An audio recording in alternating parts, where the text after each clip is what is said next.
Just a normal day or so we thought. Suddenly lost control, now you're caught. What is going on? Well, can't you see? You're under the control of Riri. The friendly neighborhood ghost is here to check in on all the lovely souls under her possession, hoping to give herself a taste of what it's like to be not as clumsy. The ghosty girl who goes to game. What she doing, what she playing. Everybody playing cool, it's the coolest of the ghouls. Strong will end, a lot of ambition. Can't see through them like apparitions. Determined to bring only the best. Get in the way, be her guest. Riri, the ghosty girl, steals your body, steals the show. Klutzy and a little forgetful, but meeting her is unforgettable. She's a scream queen that can scare the soul, but guides all wandering souls back home. Give your mind, body, all the more to Riri, the ghosty girl. I said it's Riri, the ghosty girl. I said it's Riri, the ghosty girl.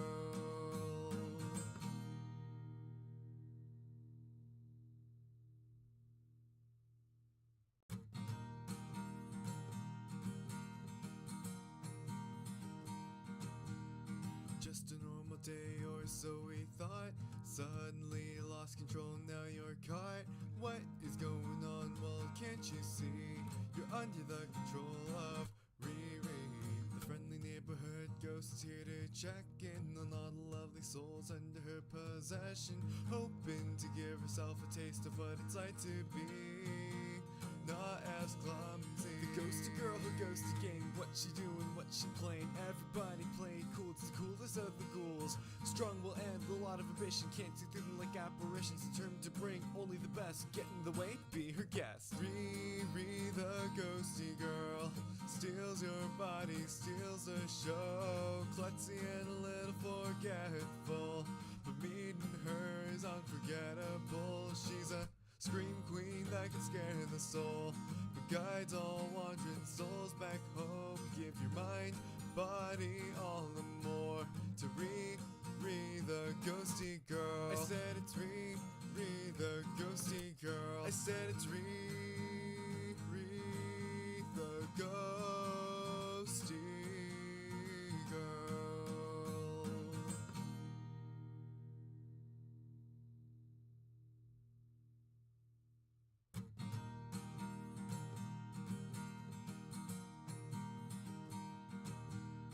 Just a normal day or so we thought.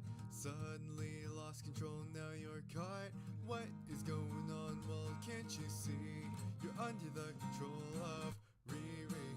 The friendly neighborhood ghost is here to check in on all the lovely souls under her possession, hoping to give herself a taste of what it's like to be not as clumsy. The ghosty girl who goes to game. What she doing, what she playing. Everybody playing cool, it's the coolest of the ghouls. Strong will end, a lot of ambition. Can't see through them like apparitions. Determined to bring only the best. Get in the way, be her guest. Riri, the ghosty girl, steals your body, steals the show. Klutzy and a little forgetful, but meeting her is unforgettable. She's a scream queen that can scare the soul, but guides all wandering souls back home. Give your mind, body, all the more to Riri, the ghosty girl. I said it's Riri, the ghosty girl. I said it's Riri,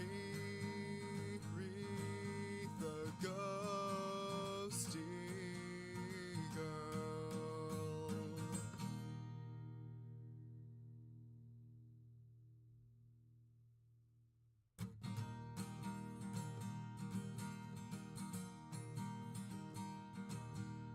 Just a normal day or so we thought.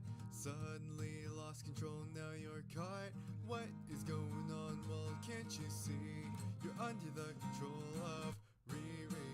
The friendly neighborhood ghost is here to check in on all the lovely souls under her possession, hoping to give herself a taste of what it's like to be not as clumsy. The ghosty girl who goes to game, what she doing, what she playing. Everybody playing cool, it's the coolest of the ghouls. Strong will end, a lot of ambition, can't see through them like apparitions. Determined to bring only the best, get in the way, be her guest. Riri the ghosty girl steals your body, steals the show. Klutzy and a little forgetful, but meeting her is unforgettable. She's a scream queen that can scare the soul, but guides all wandering souls back home. Give your mind, body, all and more to Riri the ghosty girl. I said it's Riri the ghosty girl. I said it's Riri the ghosty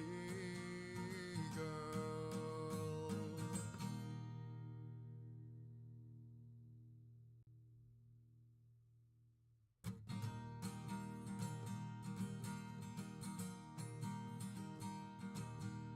Just a normal day or so we thought. Suddenly lost control, now you're caught. What is going on? Well, can't you see? You're under the control of Riri. The friendly neighborhood ghost is here to check in on all the lovely souls under her possession, hoping to give herself a taste of what it's like to be not as clumsy. The ghosty girl who goes to game, what she doing, what she playing. Everybody playing cool, it's the coolest of the ghouls. Strong will end, a lot of ambition, can't see through them like apparitions. Determined to bring only the best, get in the way, be her guest. Riri the ghosty girl steals your body, steals the show. Klutzy and a little forgetful, but meeting her is unforgettable. She's a scream queen that can scare the soul, but guides all wandering souls back home. Give your mind, body, all and more to Riri the ghosty girl. I said it's Riri the ghosty girl. I said it's Riri the ghosty girl.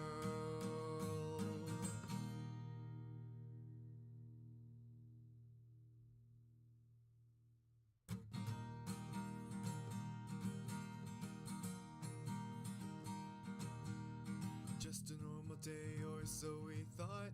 Suddenly lost control, now you're caught.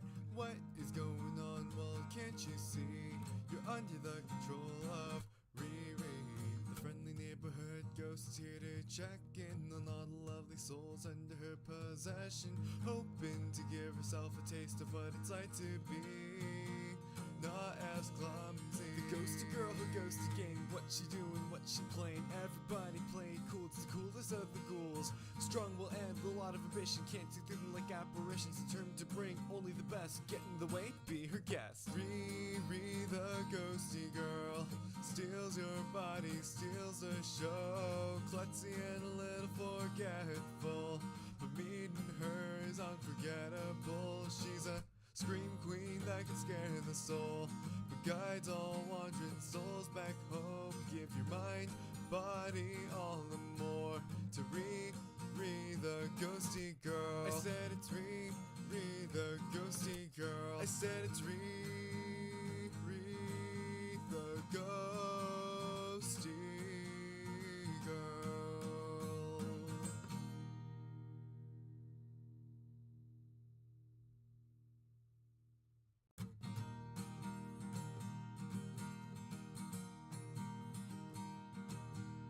Just a normal day or so we thought. Suddenly lost control, now you're caught. What is going on? Well, can't you see? You're under the control of Riri. The friendly neighborhood ghost is here to check in on all the lovely souls under her possession, hoping to give herself a taste of what it's like to be not as clumsy. The ghosty girl who goes to game, what she doing, what she playing. Everybody playing cool, it's the coolest of the ghouls. Strong will end, a lot of ambition, can't see through them like apparitions. Determined to bring only the best, get in the way, be her guest. Riri the ghosty girl steals your body, steals the show. Klutzy and a little forgetful, but meeting her is unforgettable. She's a scream queen that can scare the soul, but guides all wandering souls back home. Give your mind, body all the more to Riri the ghosty girl. I said it's Riri the ghosty girl. I said it's Riri the ghosty girl.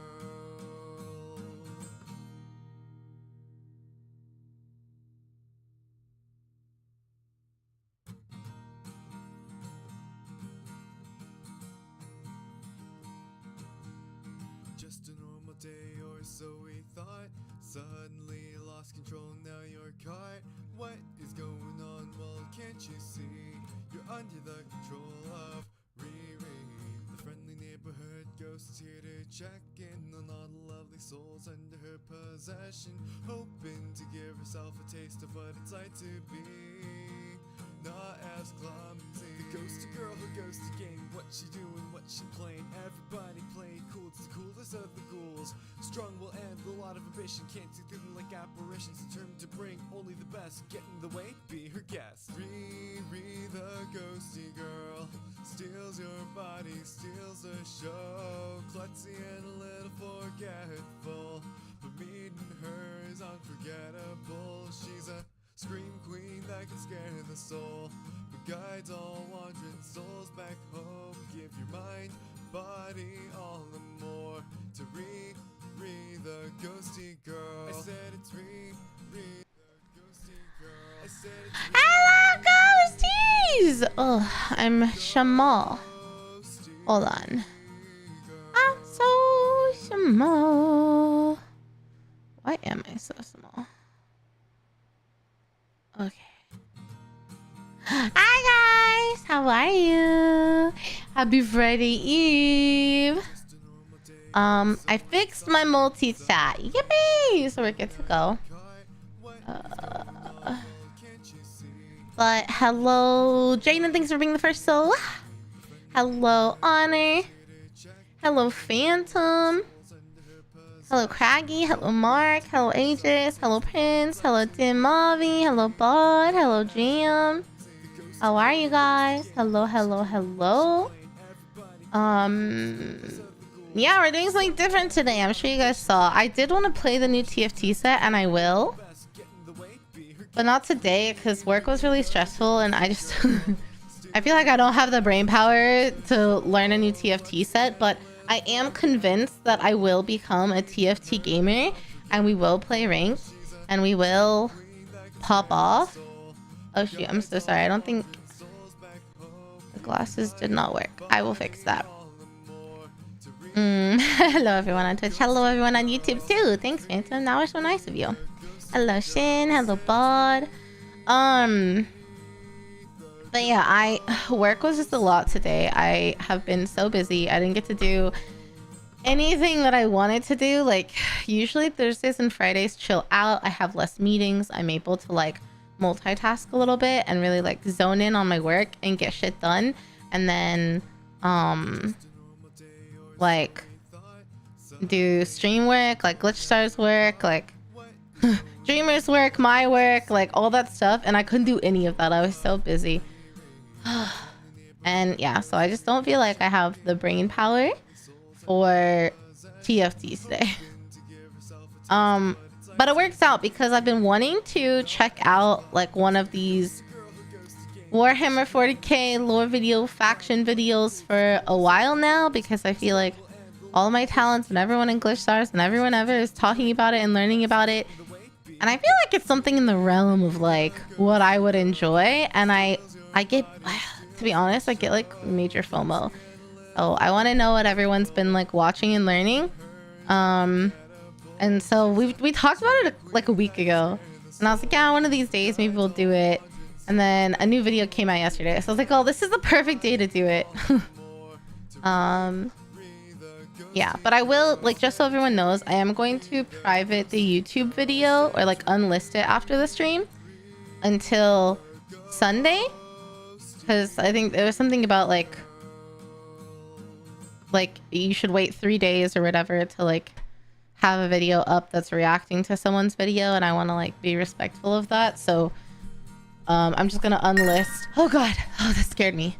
Oh, I'm gonna unlist That's so funny that I got a throne notification because I was going to put a Switch 2 crowdfunded on there. I lost track of my train of thought. What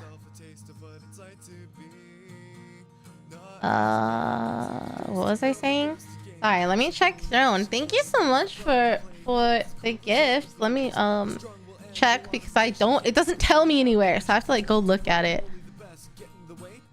Warhammer 40k. He released his updated video. Yeah, that's what I was thinking. I was like, it's like really good timing. I received a gift. What did I get? Let me see. Hold on. Pause. Tomate. Oh yeah, that loud dinging sound was a throne notification. And I was like, oh, it's so funny. I was just on my throne today because I was thinking like, oh, maybe I'll put crowdfunding on there for a Switch 2. And I'll finally fix my what is the thing that reads the Switch and lets me stream it? I can't think of the word. But yeah, I mean, I can't imagine it would get funded, but if it did, then my capture card, thank you. Yeah, my capture card, I don't think it's broken. I think it's just loose. I need to fiddle with it, but oh, Divvy, thank you for the gift. The $10. Wait, was it a gift card? Hold on. Sent gift? My gift? Oh, it was a Taco Bell. Thank you, Divvy. It's cute because you always your thing is to always do the like Taco Bell or Starbucks gift cards. Thank you, Divvy. That was really nice. I appreciate that. Thank you. Elgato. Yeah, I have an Elgato capture card that plugs into my motherboard. But I like before I moved, it wasn't working, so I think I just need to do some IT like troubleshooting. Yeah. But yeah. Thank you guys. Also, Delta 57 Dash and Kill Foxy. Thank you guys for the follow. Welcome to the Ghosty Gang. You want me to have food? That's very nice of you. I think there's something new, isn't there, on the Taco Bell menu? They're always coming out with the new stuff. And I never got to try the Baja Blast Gelato. Is that like gone? I just thought about it the other day and I was like, damn, I never tried that. Did I miss my opportunity already? As a gelato and ice cream stan. It cut out. Oh, sorry. I never got to try the Taco Bell Baja Blast Gelato. And as an ice cream and gelato stan, I feel like I really missed out by not being able to try it. I appreciate it though, Divvy. Thank you so much. Do you play 40k? No, I don't know shit about 40k. I don't know anything about 40k. That's part of why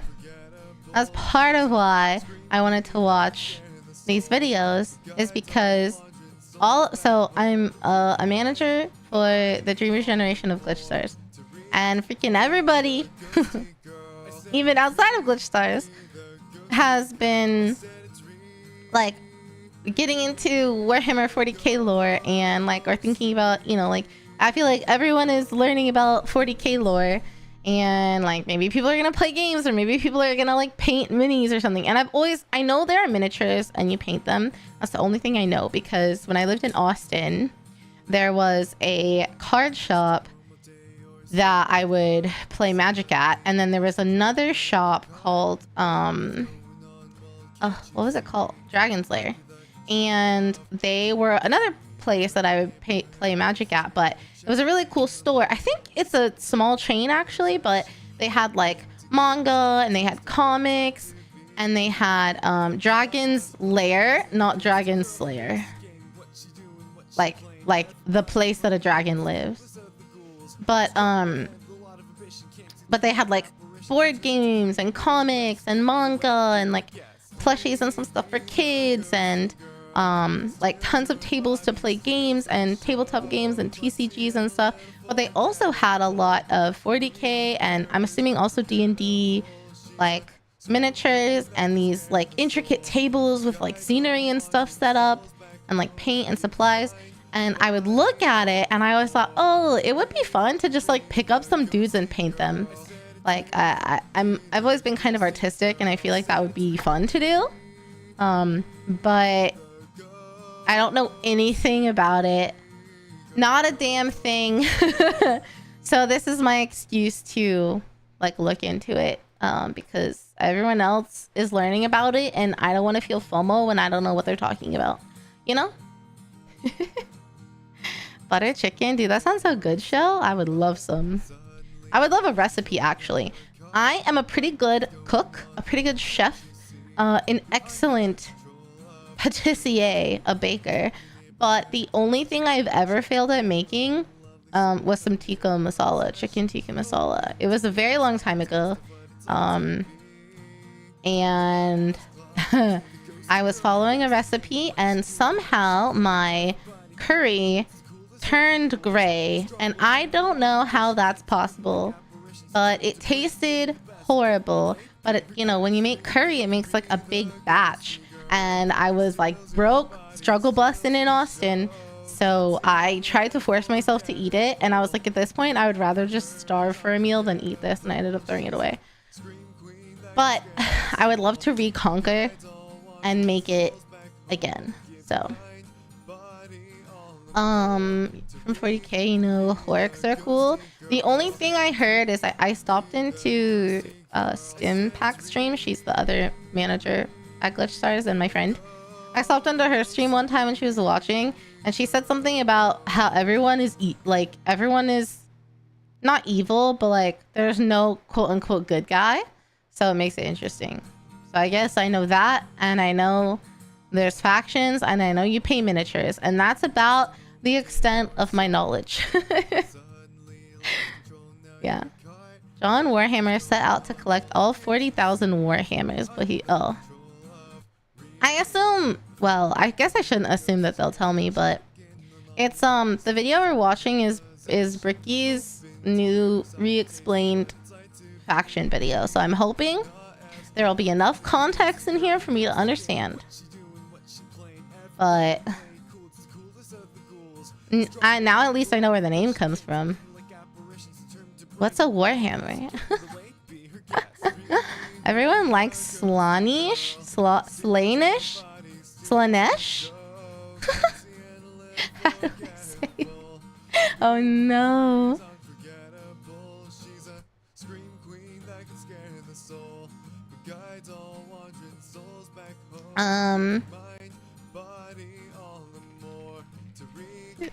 Again. Ugh, my mom is baking a cake downstairs and it's all I can smell now. Ugh, Slaanesh. Yay! Okay.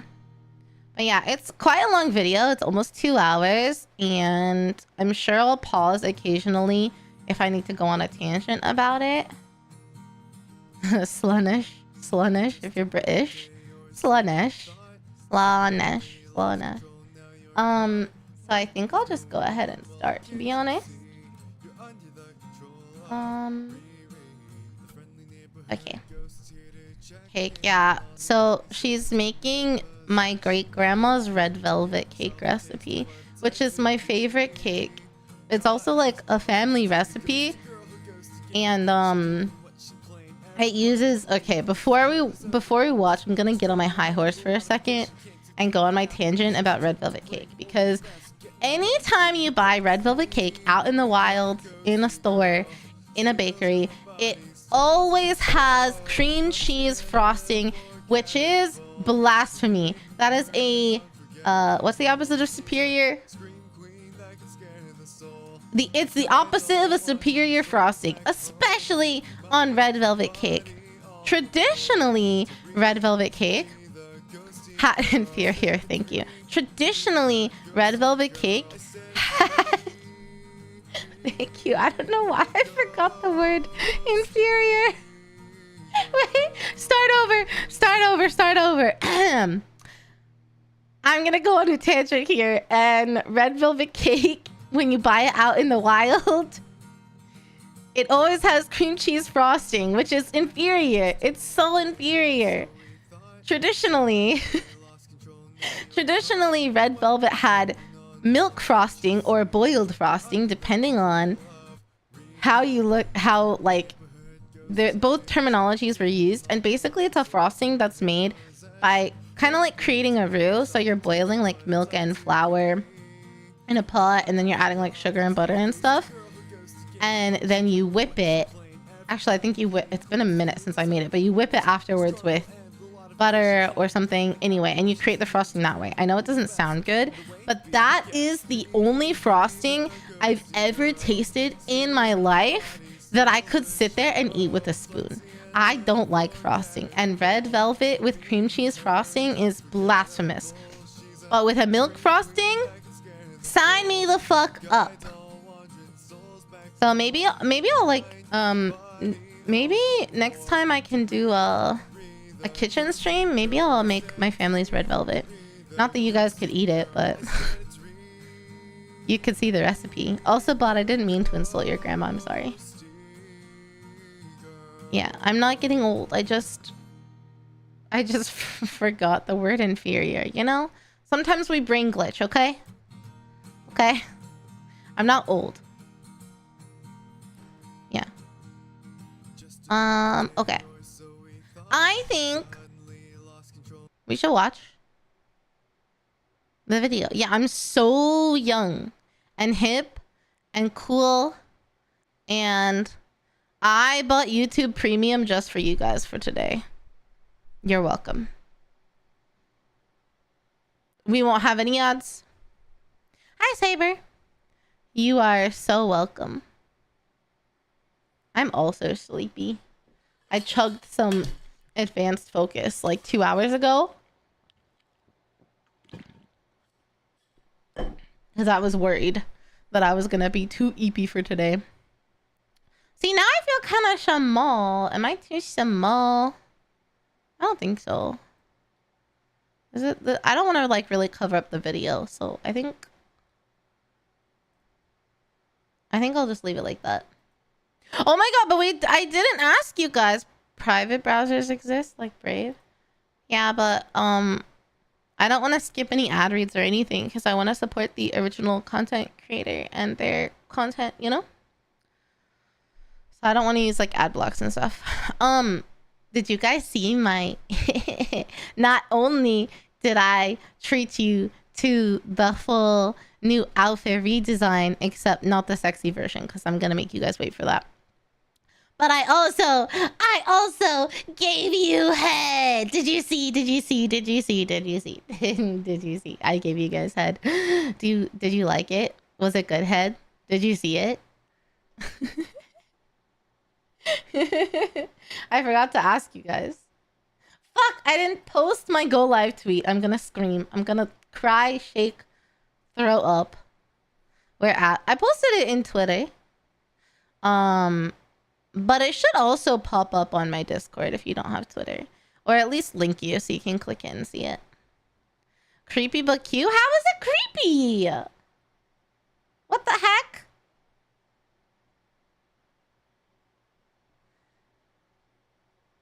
How? Wait, I know you don't mean it in a bad way, Ages. Is it just because I like cropped like just the head? Yeah, twin handles. I don't have Twitter. That's okay. You should be able to see it in my Discord, or even like click on it, like open it. But I'll post the same picture in my Discord later. Someone just remind me, or I might forget. Yeah. Okay. I'm a sweetheart for trying to. Sorry, I saw the message about being a sweetheart, Phantom, but I didn't respond to it.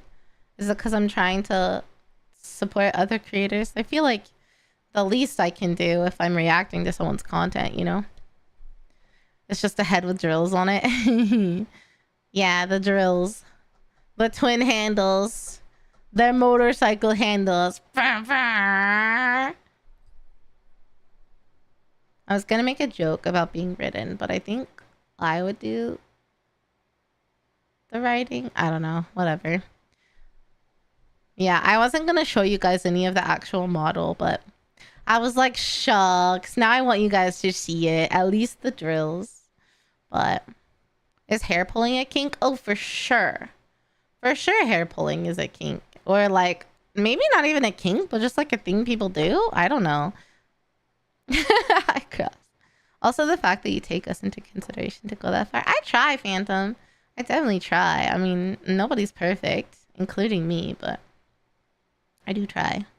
It's pretty vanilla. Yeah, I wouldn't say it's like... I wasn't saying it was vanilla or not. But... yeah, I guess it's like... low, pretty vanilla, but I guess a kink, yeah. Because I imagine there are people who don't like it or wouldn't want it.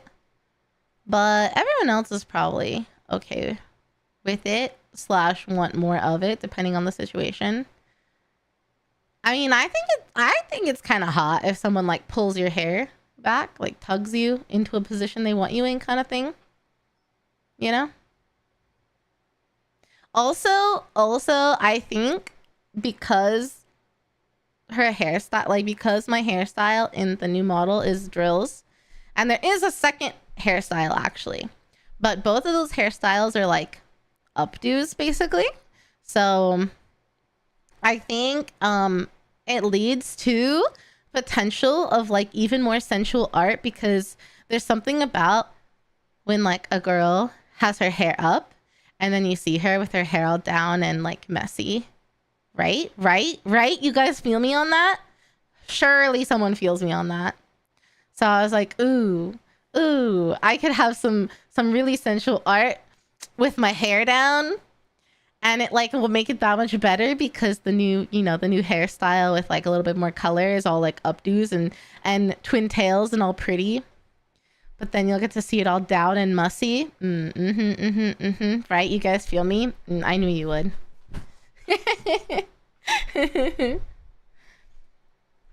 Wrap that shit around my hand like reins. Yeah, for sure. Anyway, right. So we're gonna check out this video. I'm super newbie. I don't know shit about 40K, so be gentle with me. I also, we've rarely done any kind of like reactions, so I don't know, we'll see how it goes. But yeah, I'm excited to learn. Yay. And I have the original video that we're watching linked in the YouTube description. Again, I will be unlisting the YouTube VOD and the Twitch VOD until Sunday. Probably Sunday afternoon. But the channel's Bricky. I'm sure if you Google it, or everyone here already knows about it. So whatever, I'm the one late to the game. Anyway, I'm excited. Let's go. In the kind brightness of the far past, there was no war. Our galaxy was, for a long time, fairly empty and quiet. The first known species to appear during this time are known only as the Old Ones, cosmic entities that traveled across the galaxy with ease. He like jumped right into it. For some reason, I was expecting an intro. And seeded life through the stars. Shortly thereafter, a new species began to arise. The Necron tier. Necron tier. Of a devastatingly powerful star, the short-lived and irradiated Necron tier try to find the secret to eternal life and to be freed from their terrible existence. As they expand through the stars, they find the Old Ones and they plead to them to share the secrets of the universe and grant them purchase from their short and painful existence. I'm wondering how short and how painful does your life have to be to start traveling through the galaxy and looking for someone to help you? Like, damn. That must have really sucked. The Necron tier? The Old Ones respond with a lull and a lamau, and with their immense power, they force them back to their homeworld. Oh no, why? filled with rage. That's so rude. Make it their duty to get revenge on the old ones. A revenge Why would they that do come that? swiftly as a chance encounter with other gods gave them a solution. These other gods were known as the Votann, a race of highly powerful star-consuming entities. Oh, Do shit. not fear, young mortals, for we, the Votann, will provide you with the immortality you seek. Come now, won't you shake a poor sinner's hand? Quoted from Mephitron, the Deceiver. The Necron tier accepted the Votan's That offer of sounds immortality, too good but to be true. Believe it or not, this turned out to be a ruse. Yeah. A trick. The Votann crafted gigantic furnaces and began Who would the have thought? process of biotransference. The Necron tier willingly walked line by line into the furnace engines made by gods who devour stars and had their souls consumed instead. Oh, shit. The short-lived, irradiated, and cancer-inflicted race of the Necron tier Oh, ceased to shit. be, and the immortal, soulless Necrons remained. Now, Dude, that's backed fucked by up, the immense Necron. power of the Votann, the Necrons rally against the old ones, and the bitter conflict in the stars at this time is known The Votann. as I've already mixed up. I've already mixed up the names. The Votann were the fucked up ones. They tricked the Necron. Okay, okay. The old ones said, "Get fucked. We don't want to help you." The Votann said, "Oh yeah, we'll totally help you. Wink, wink, wink. Fingers crossed behind my back." And they eradicated the Necron, tricking them, right? You'd shake that hand. It's a reference to the Princess and the Frog. Really? Huh. So the Necron... Wait. The Necron were wiped out? Question mark? as the war in heaven. Despite creating various races and entities to aid them in this battle, the old ones are overwhelmed and are eradicated down to the last due to the sheer power of the Votann off the souls of the Necron tier and with an army of unthinkable robotic slaves at their behest. However, the Votann are greedy. Oh shit, the Votann like ate their souls and then used their bodies as like soldiers? That's so fucked. That's so fucked.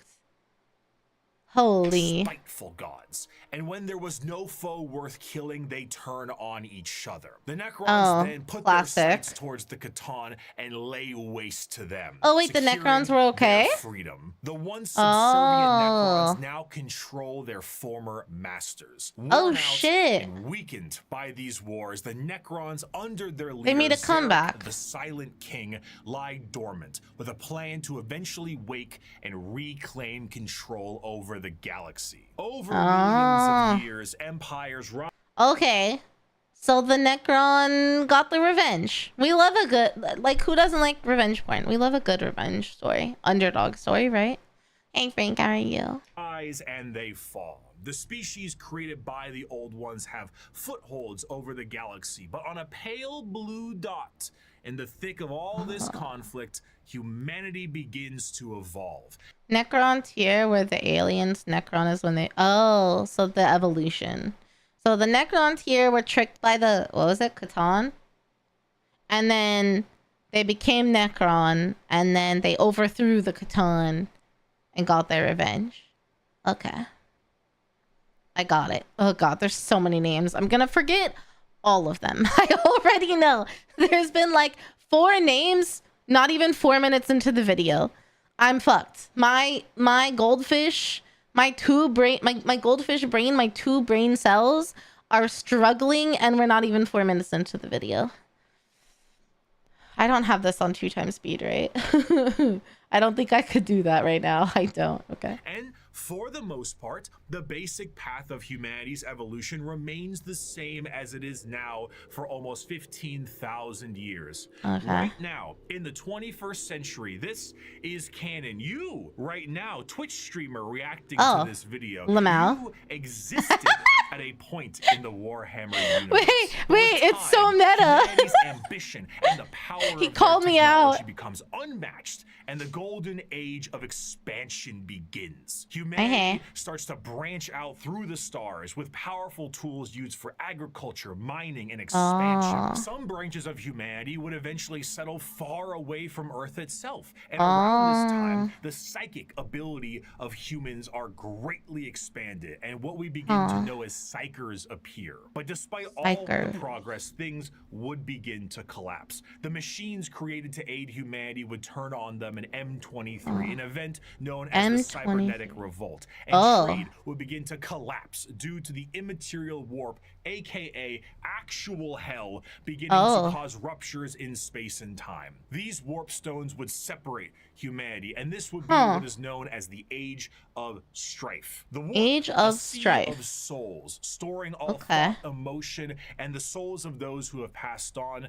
begin fluctuating into something terrible, as far on the horizon, something horrendous was brewing. You see, the warp isn't just a random assortment of chaotic energy. It is fairly well organized, thanks to those living in the galaxy. The warp acts as an afterlife of sorts, and the actions of the innumerable amount of creatures who live in the galaxy have manifested a pantheon of organized entities known as the Forces of Chaos. The Forces of Chaos. Three major entities: Khorne, Nurgle, and Tzeentch. However, a fourth one, Slaanesh, was about to be born. The ancient Eldar were one of the first species created by the Old Ones, and due to their... I'm sorry, is this a photo of the Age of Eldar?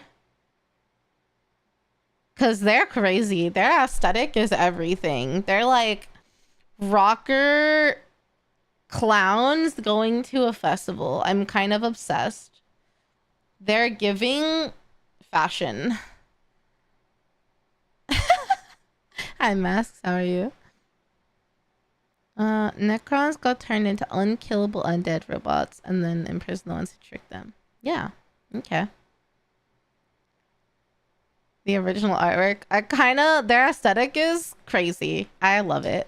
Extreme and unbridled excess. The birthing of Slaanesh tore a hole in the galaxy and forever split the Eldar into those of the Craftworld, who sought to bring their species back together, and those of the Drukhari, who wished to continue what caused the birth of Slaanesh. Oh my god, why is he so hot though? Of this fourth chaos god settled the warp storms of the Immaterium and ended the Age of Strife, but humanity was still fractured. So one man revealed himself and spearheaded an immense attempt to reunite all the fractured pieces of humanity. That man was the Emperor of Mankind. After reclaiming the nearly destroyed Earth, the Emperor embarked on the Unification Wars to unite humanity under the banner of the Imperium of Man. However, due to the very long and devastating impact of the Age of Strife, humanity as we know it is not the same. To reconquer Earth, the Emperor would need more than mere men. Great beings, known as the Thunder Warriors, were recruited by the Emperor to reclaim the Earth with ease. But these warriors are a blunt tool and had overstayed their welcome. He would need something better, and that solution would be known as the Space Marines. Superhuman soldiers. Wait, I've heard of Space Marines before.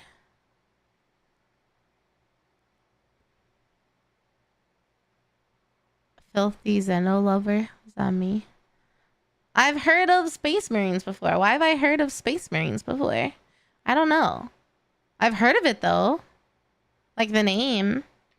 That will have the skill and cunning exponentially greater than the mortal man.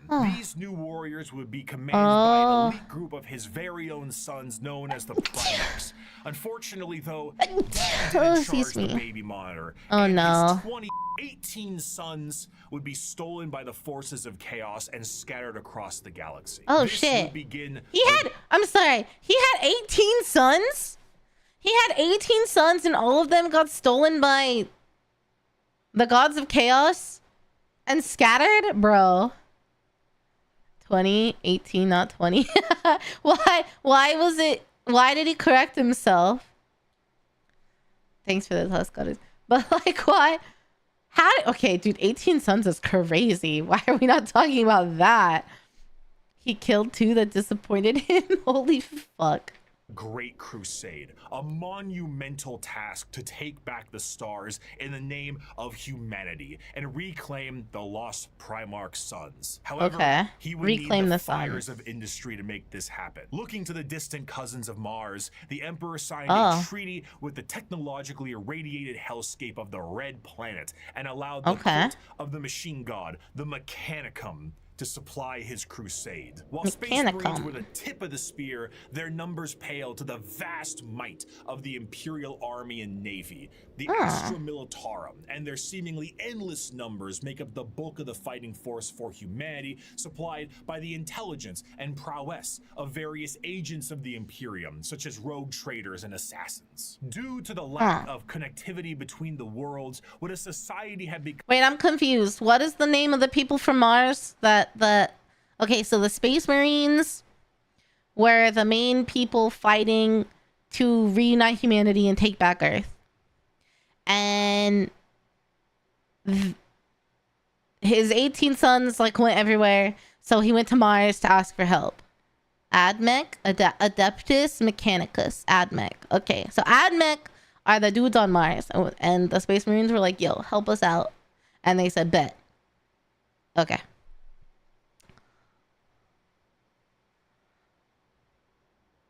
Adeptus, Admech. Okay, I'll remember Admech before I remember Adeptus, Mechanicus, Mechanicus. Admech. Over thousands of years became mysterious and varied. Tools once used for harvesting and agriculture now are being used as machines of war in the form of Imperial Knights. Some of these fractions of humanity would even be changed further and become unrecognizable to the average human, with differences in size, skin color, appendages, cat ears sometimes. Wait, what? I missed it. Further and become unrecognizable to the average human, with differences in size, skin color, appendages, cat ears sometimes. Some would go so far to become their own galactic societies, like the miners of the Galactic Core and so who has the cat ears? Forming the Leagues of Votann. After an incredible amount of effort and books, the lost sons of the Emperor would be reunited, and the Imperium of Man would be firmly established. This, however, would not last. Be it intentional or accidental, the Emperor would not reveal to his sons the true nature of the galaxy and the terrors of the warp. And this oversight would result in one of the most impactful wars in humanity's history. The favorite son of the Emperor, Horus, would fall to the powers of chaos and turn on his father. This betrayal, this backstabbing, this he betrayed him. Heresy, this Horus Heresy. A Horus Heresy Would result in a split in the Imperium with devastating consequences. Oh. Half of the Emperor's loyal sons would fall to chaos and become the Chaos Space Marines, along with the forces of the Dark Mechanicum and the Chaos Knights. The conflict would result in the absolute obliteration of Horus and the physical death of the Emperor himself. Oh, the shit. dead body of the Emperor would be placed on the Golden Throne to serve as a beacon of humanity and allow for the continued ability to travel the stars, protected by his most loyal, the Adeptus Custodes. The Imperium would be vulnerable during this age of rebirth, and Terra would find itself under siege by one of the most formidable species in the galaxy, the Orcs. As time went on and memories of the Emperor's vision began to— I'm sorry, so the dead Emperor's body is just sitting in a chair for the end of time? Being protected by the Admechs or something? Like, he's just there. He's like a vegetable. Oh, he had so much power that they keep him alive to use his power. I see. Oh, and his sons were manufactured genetic superhumans. Wow, so many people in chat know so much. What the fuck? He's just existing. He's on life support. Got it. Okay. Fade, the Emperor would become less of a head of state and more of a religious figure, and the Imperium would change to reflect this. The leadership on a planet would be at the behest of the High Lords of Terra, and their actions would be courtesy of the incomparable power and authority of the Inquisition. The zealots of the Imperium would intensify and create a brand new era known as the Age of Apostasy. And this ecclesiarchal command of the Imperium would end up with one of the strongest fighting forces of Terra, the Adeptus Sororitas. Over time, this age would come to these pass, girls are cute. Who are they? The 40th millennium of Warhammer 40,000. Oh.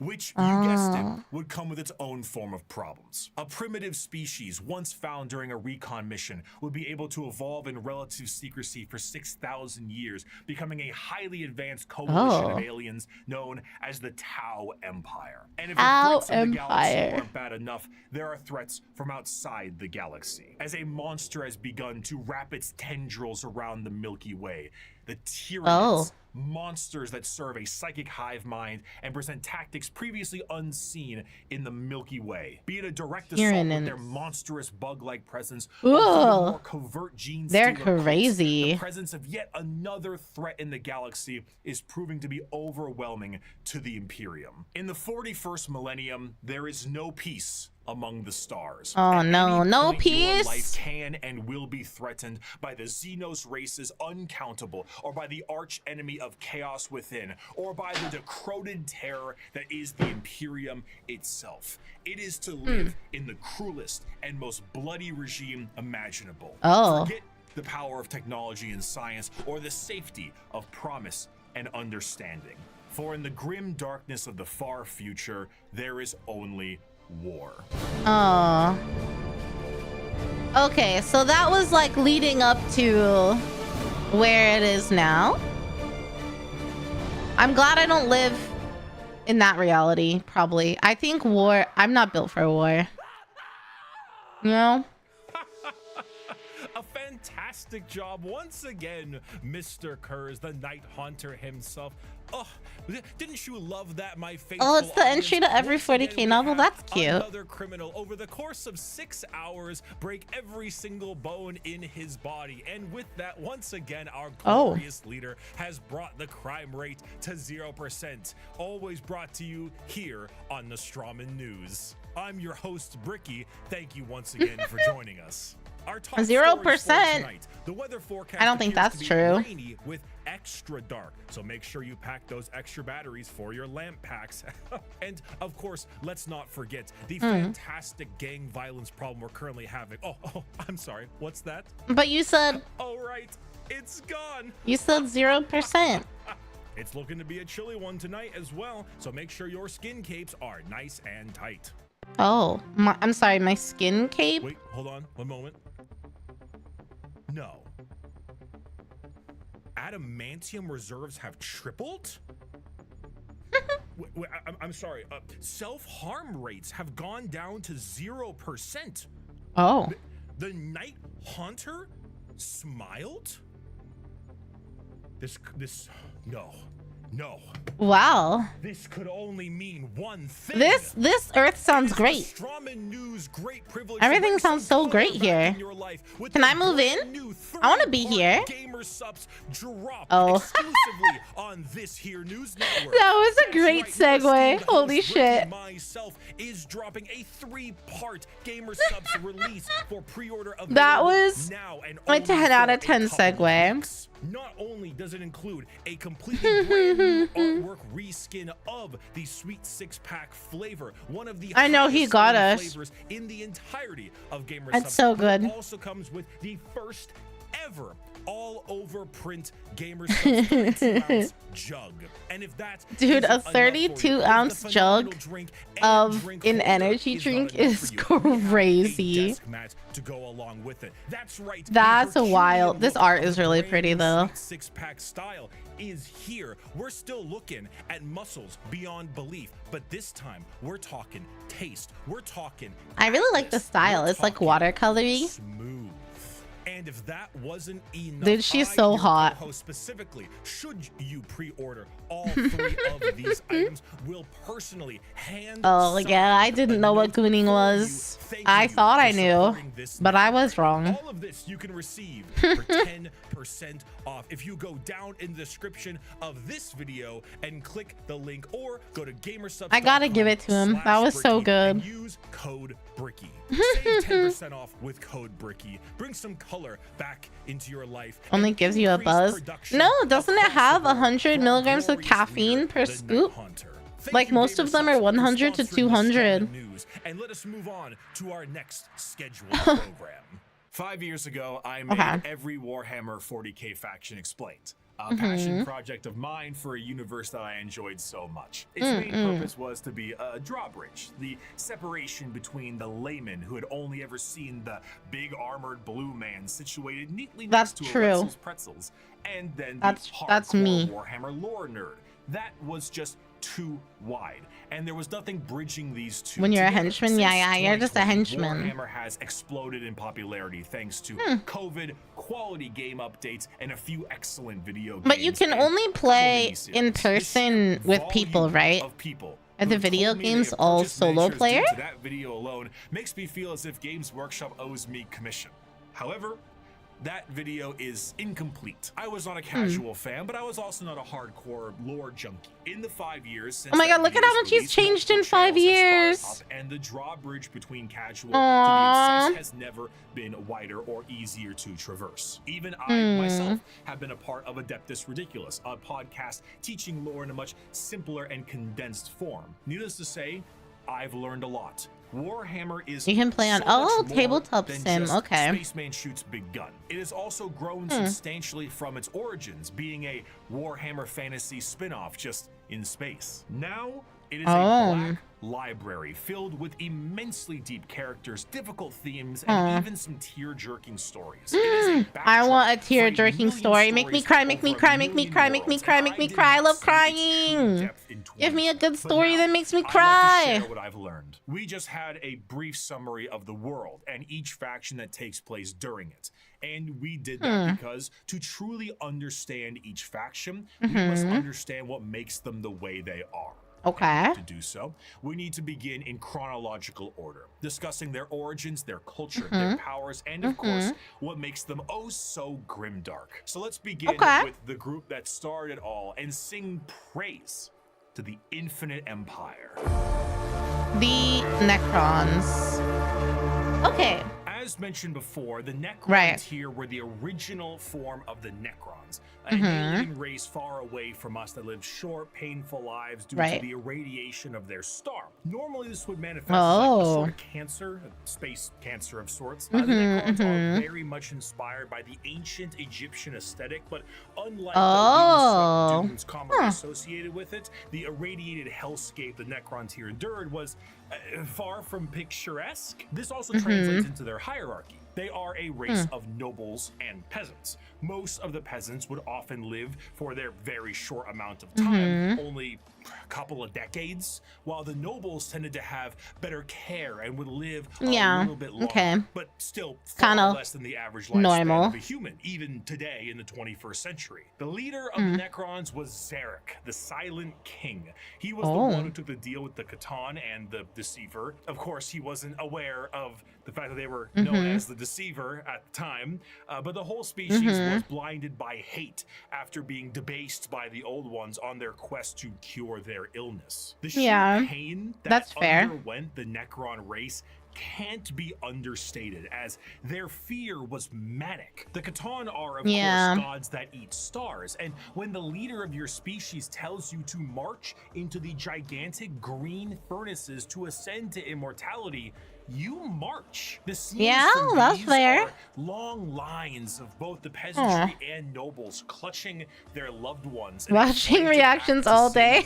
Hi, Big Boss will fuck them. Many of them already inflicted in the late stages of the space cancer, some of them crawling into the biotransference furnaces, trying to outrace death itself. Holy shit. Realizing death was the one who made these to begin with. What came out the other side was a soulless husk. And I say that literally. A soul is not an abstract concept like it is in our world. An immaterial version of oneself. Thanks for the follow, Big Boss. Debated in religion and philosophy. No, in Warhammer, a soul is a real, tangible item of oneself. And the C'tan basically were just like to every single person who went in Minecraft their furnace. noise. If you were a peasant, you came out a Necron warrior, and you as an individual have ceased to be. You have no mind, you have no soul, and your body, as you know it, is made of an extremely advanced mass of re-knitting living metal known as necrodermis. You cannot think for yourself, for you do not have a brain to think with. All you do now is await protocols from your overlords, which are the nobles who came out of the furnaces with their minds intact, not their souls, mind you, because minds are very much intact. These nobles now have command protocols, and they are able to command all of their peasantry and do with them whatever they wish. Zarek, the Silent King, is the most advanced of all the Necrons, a perfect metallic version of himself with incredible power and intelligence. His strength allowed him to lead the undead and the unthinking armies of the Necrons to battle against the C'tan when they were at their But like, okay, the C'tan ate their souls and created them. But then why if they ate their souls, then why did the peasants not have brains, but the royalty have brains? Like, why did they let the royalty keep their brains so that they could like fight against them now as like strong immortal husks or whatever? Like, I feel like the C'tan fucked up, you know? I mean, I'm glad they fucked up because like they tricked them, but why they left the royalty with the brains to rule by themselves? Oh, so they basically were like, we'll take your souls, but there you go, be on your way. But I would have thought the C'tan would have been the leaders of the army, because by leaving the brains with the royalty, yeah, they just go fight the C'tan. The C'tan wouldn't have to rule them. Okay, they thought, well, we're making you immortal and taking away your pain, so you'll be grateful enough even though we took your souls, kind of vibe. Okay. Weakest due to their incessant infighting and then win back their freedom. But gods cannot die. So in reality, what occurred is the C'tan were shattered into thousands of pieces, and each shard of their god was trapped in a stasis vault and mind controlled to do the bidding of the Necrons they once enslaved. The biggest challenge they face now are actually the upstarts of the galaxy. The Eldar and the Orcs were quite prominent, and as you can imagine, a galactic war really takes its toll on the joints, or I guess the servos. It was in their best interest to wait out the galactic rise of the other races and come back at a more opportune time. So they went into stasis. These massive tomb complexes hidden beneath various worlds, biding their time until it was once again their opportunity to rule the galaxy. Zarek, the Silent King, as penance for his failure to his people, exiled himself into the darkness between stars for the next 60 million years. Oh my god. With his perfect memory, a constant reminder of the doom he inflicted upon his people. Flash forward to the I think that's a little extreme. 60 million years is that's a lot. It isn't working as well as it could be. Whether the tomb world is reawakened naturally or by some imperial moron stepping on a green glowing rock, the Necrons have come back to reclaim a galaxy they consider rightly theirs. But 60 million years of hypersleep have taken their toll. Many Necron dynasties awake with systems unrestored and huge swaths of their population's minds completely lost. Necron nobles wake with various mental faculties compromised, sometimes exhibiting traits similar to excessive paranoia, schizophrenia, or even dementia. One notable Necron, Nemesis Zandrek, believes that he is still back on his home planet fighting off separatists and interlopers. Oh, See, no. Oberyn, the separatists come, attempting to outflank me as they did at the 4th Battle of Vindach. How they calculate that daubing themselves green and roaring like savages will produce a different outcome, I cannot fathom. But it is no account. They Ready, woke my up legions. early. Another glorious victory. And they're a little shall soon be wucky in the ours. brain. Other individuals, such as the esteemed Imatek the Stormlord, seek to usurp the newly returned Silent King for rightful ruler over the Necron race, believing his time has come to an end. While scientists and archaeologists like Trazen the Infinite and Orkin the Diviner spend thousands of years bickering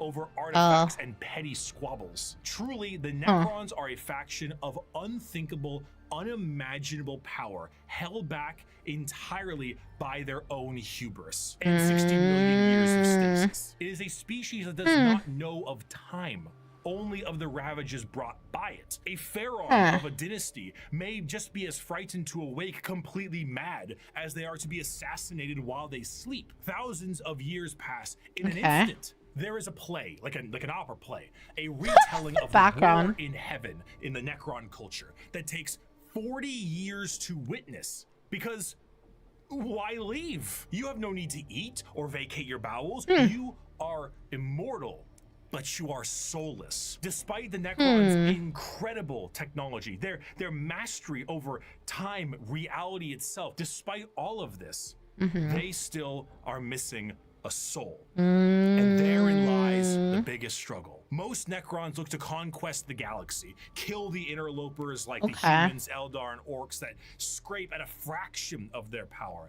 But the end goal for many, including Zarek himself, is to return the souls to their bodies, to undo the horrible fate cast upon them. This is not the interest of all. Many simply wish to rule their dynasty with an iron fist and kill all they consider unworthy. But to many others, it is to undo the decision that doomed them all. Before they can do that, there is a pest that needs exterminating. That is the fundamental unknown. They are so hyper advanced that their science borders on magic. They play with the fundamental aspects of hella reality smart, and time. Their mastery of the but they don't have souls, is the strongest in the universe. And that's their weakness. Reduce people to the barest molecules, and they have devices capable of causing stars to supernova. They are unfathomably difficult to kill, as if you do fell one of their number, the living metal reknits itself, and the reanimation protocols allow it to come back alive once again.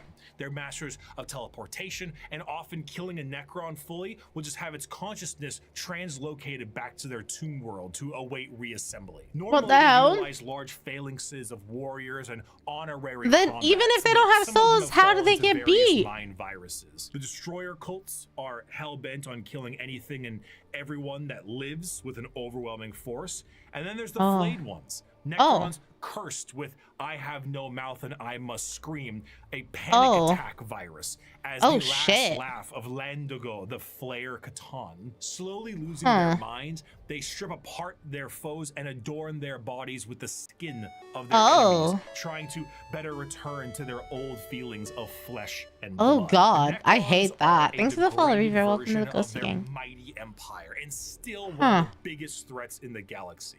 The only thing keeping them at bay currently is their awakening sickness and their infighting with no care to the timeline. But they are coming, and slowly they plan to rid this galaxy of the vermin that inhabit it. My people shackled the... So it's like me saying, oh, make me cry when I feel something. They're like, oh, let me just wear the skin of my enemies. Maybe I'll feel something.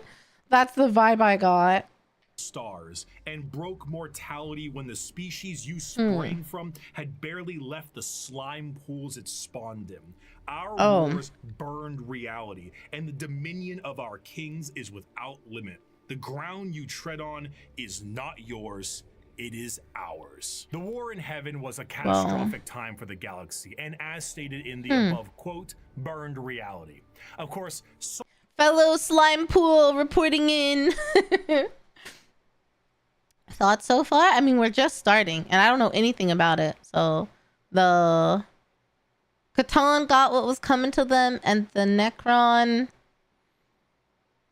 I mean, I can't fault them, I guess. They don't have souls, they just have brains. I guess I can't fault them that much.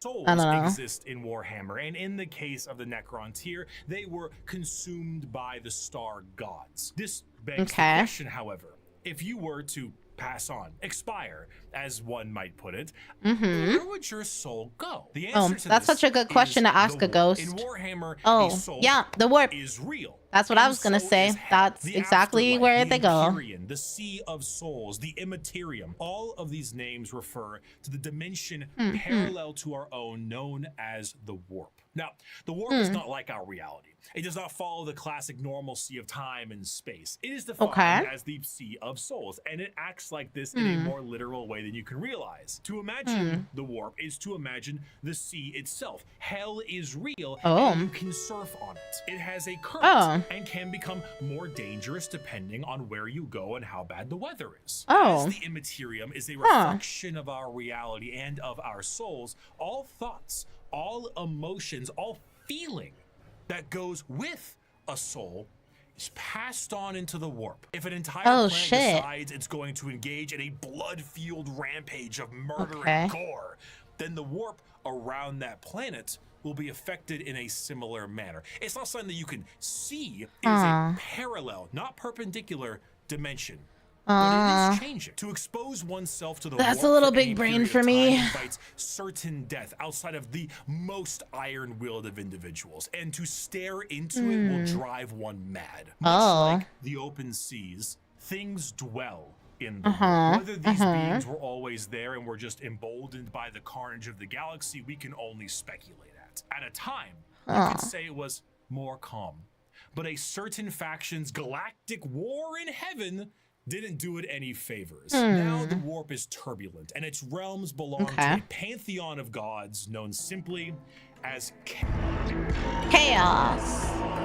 It's a bunch of gods together. The forces of chaos are beings that serve directly under their patron. Think of it like vibrations affecting the water in the distance. Because it's like a different... Oh my god, I can think of it like magic, right? It's like a different plane. A different reality, a different plane, but it's like under the surface. Kind of something like that, maybe a little bit. Okay.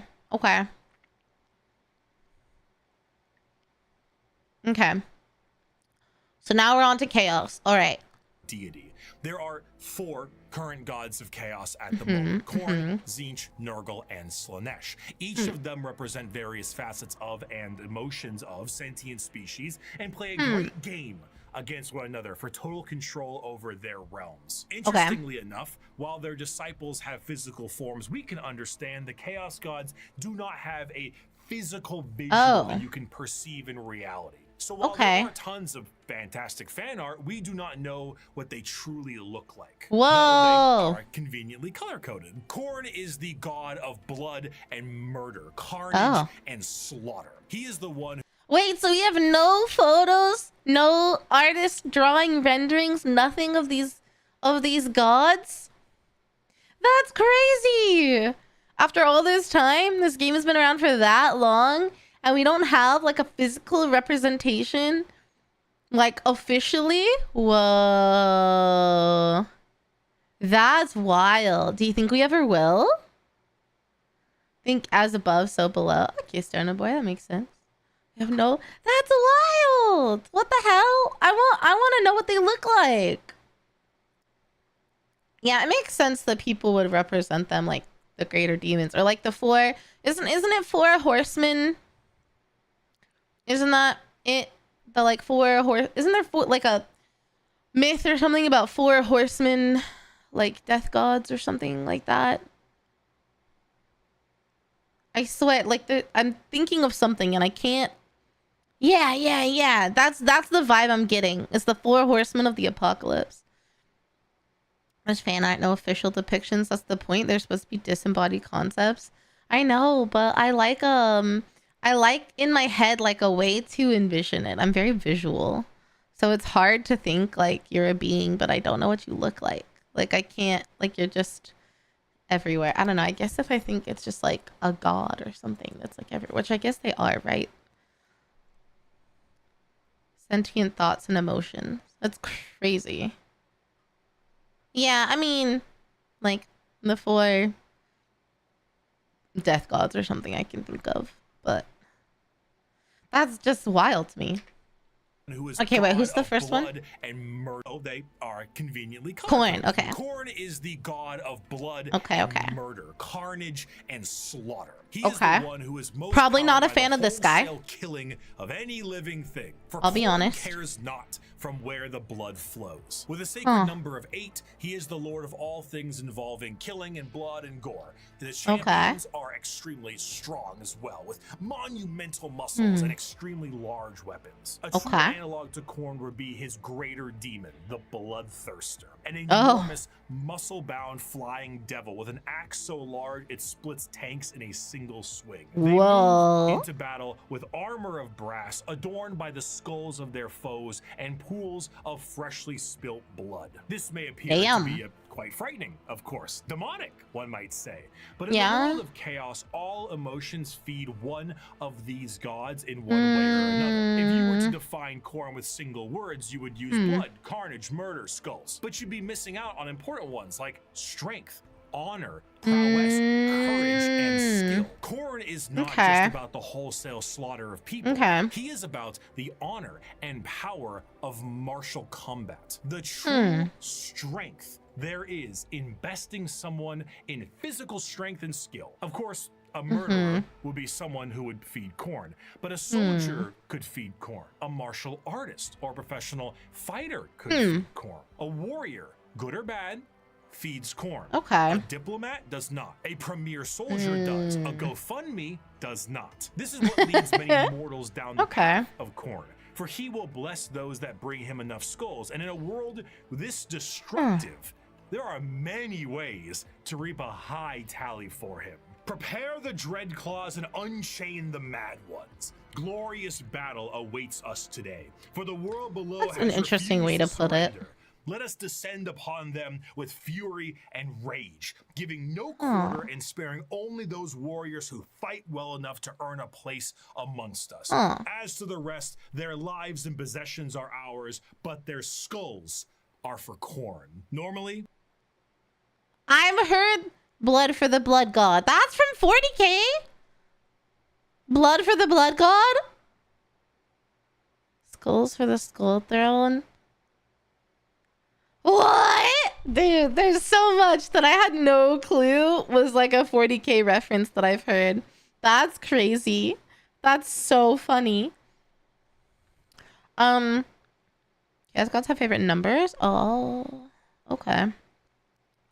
Hey, man. Khorne thoughts. True and honest effort that you put into winning. Okay. Majority comes out blood crazed berserkers. Because I'm surrounded by nerds, that's true. I am a nerd too. So that's only fair. I mean, I played Magic the Gathering. I imagine that there's some like references to crossover in Magic. I would think. Like they probably, well, there was like a secret lair 40k thing, right? Right? I think. If I ever want to explain Khorne, I just kind of show him this clip. I'd never stab you in the back, Shepherd. Warriors like you and me, straight to the face. Moving on, Tzeentch is the second god, the god of trickery and mischief. The chain. Okay, I know this isn't official, but like, what a fucking art. This like stomach mouth thing with the feet is wild. I had no idea blood for the blood god was a fucking 40k thing. That's crazy. Changer of ways, the great conspirator and the architect of fate. With a sacred number of 9, Tzeentch is truly. Wait, what's his name? Zine? The god of change in all of its forms, but there is an obvious undercurrent of mischief and cunning. Tzeentch is such a liar that his pants have gone thermonuclear.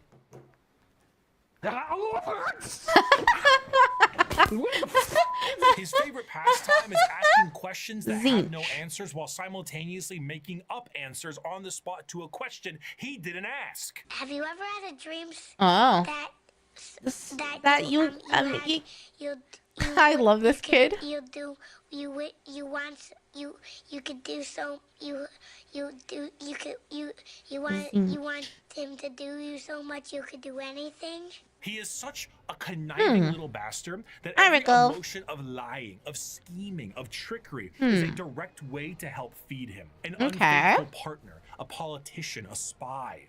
All of these people feed Siege in one way or another, and it doesn't matter if the intentions are good. Acceptance does not feed Tzeentch. Change does. Tzeentch doesn't care about your facts. He only wants opinions. Because he represents change, he also represents hope, though. Schemes are not always bad, and even the hope to make a better tomorrow is the change he seeks. Because he is the architect of fate and the mastery of sorcery, his presence is purely unknowable. Every depiction of a Tzeentchian demon contains more eyes than are necessary and more mouths than I know what to do with. It is a biblically accurate angel.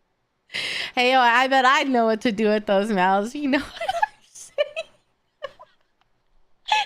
I'm sorry. I couldn't not say it. Anyway. If the angel gaslit you into thinking birds are Tzeentch? government drones. Is it just pronounced Tzeentch but spelled T-Z Tzeentch? Which one's the freakiest? This one so far.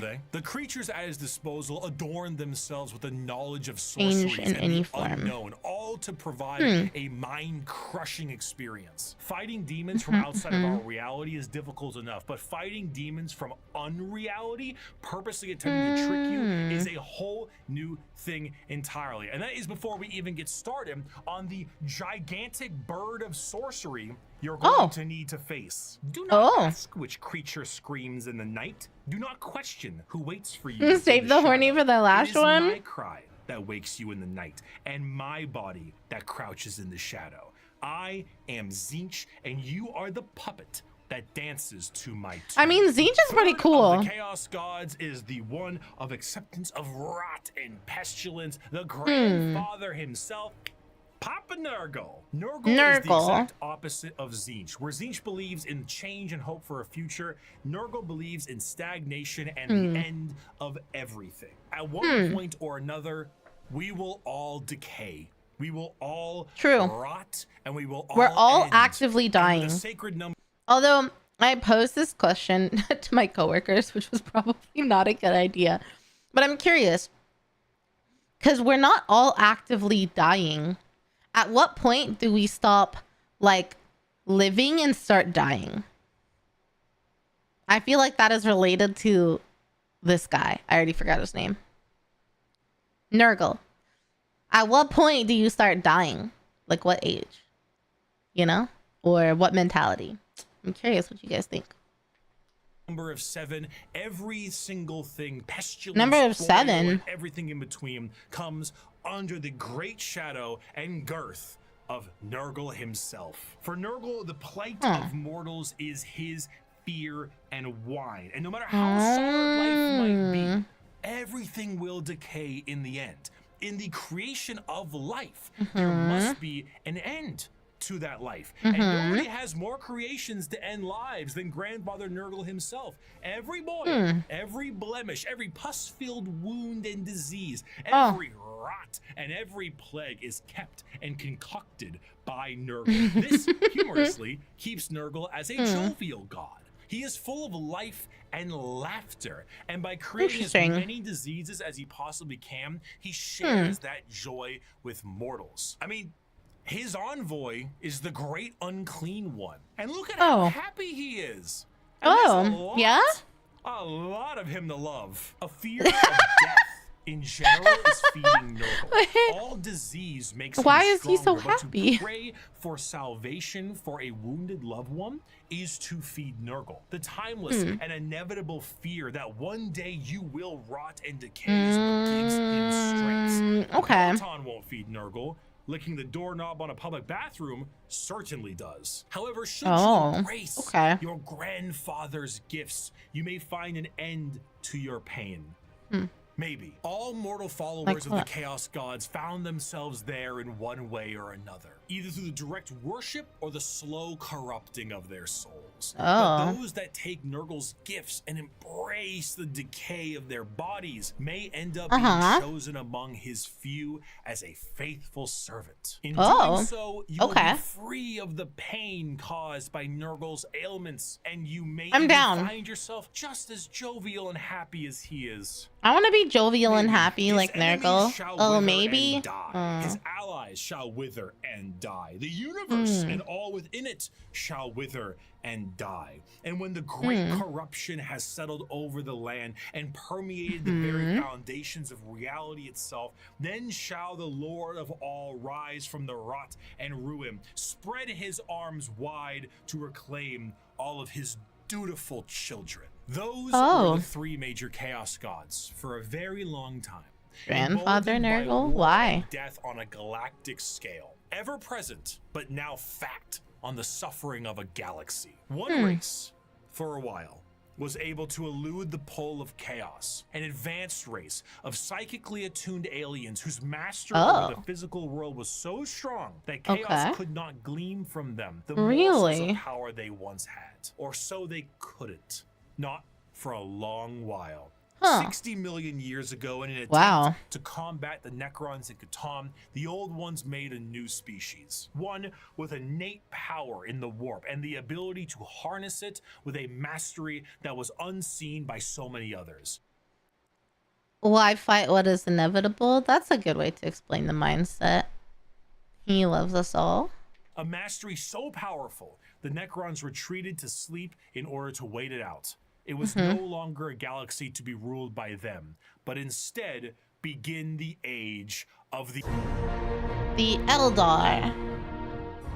The Eldar are a race of pointed the clowns that are all psychically attuned to my god, I love elves. Meta here, these are space elves, and these elves ruled the galaxy in the time the Necrons went to sleep and humanity began to rise. The Eldar's empire was galaxy-wide and lasted for longer than any other galactic power that we know of. Their understanding of all things was exceptional. With every they're hella smart. Psychers, they had the ability to master the warp and use it to their advantage. See, being a psyker is basically like being a wizard. Or wait, is a psyker like a class of the Eldar or something? It's more of a sorcerer, since you are born with the gifts as opposed to learning. In order to utilize your psychic abilities, however, you must then reach into the other dimension, into the warp, into hell for that power. So if you were to say, cast fireball, your mind would all Eldar are psychers. But any race can be a psyker? Rewrite reality to then cast fireball. Now, you might think to yourself, doesn't that mean if you are opening up a power to the warp, you may create a lot of risk to yourself because of all the horrible things we just talked about in the warp?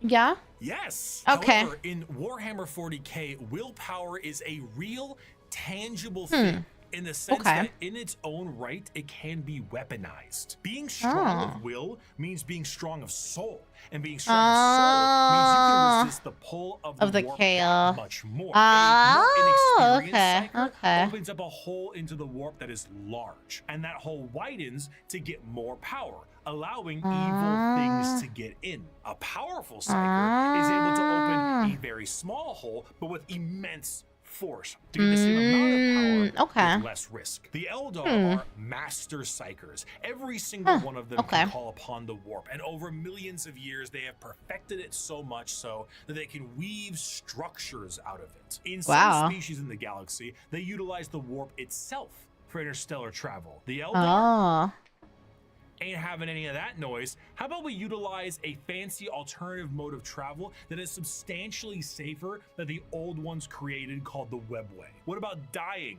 The webway? What?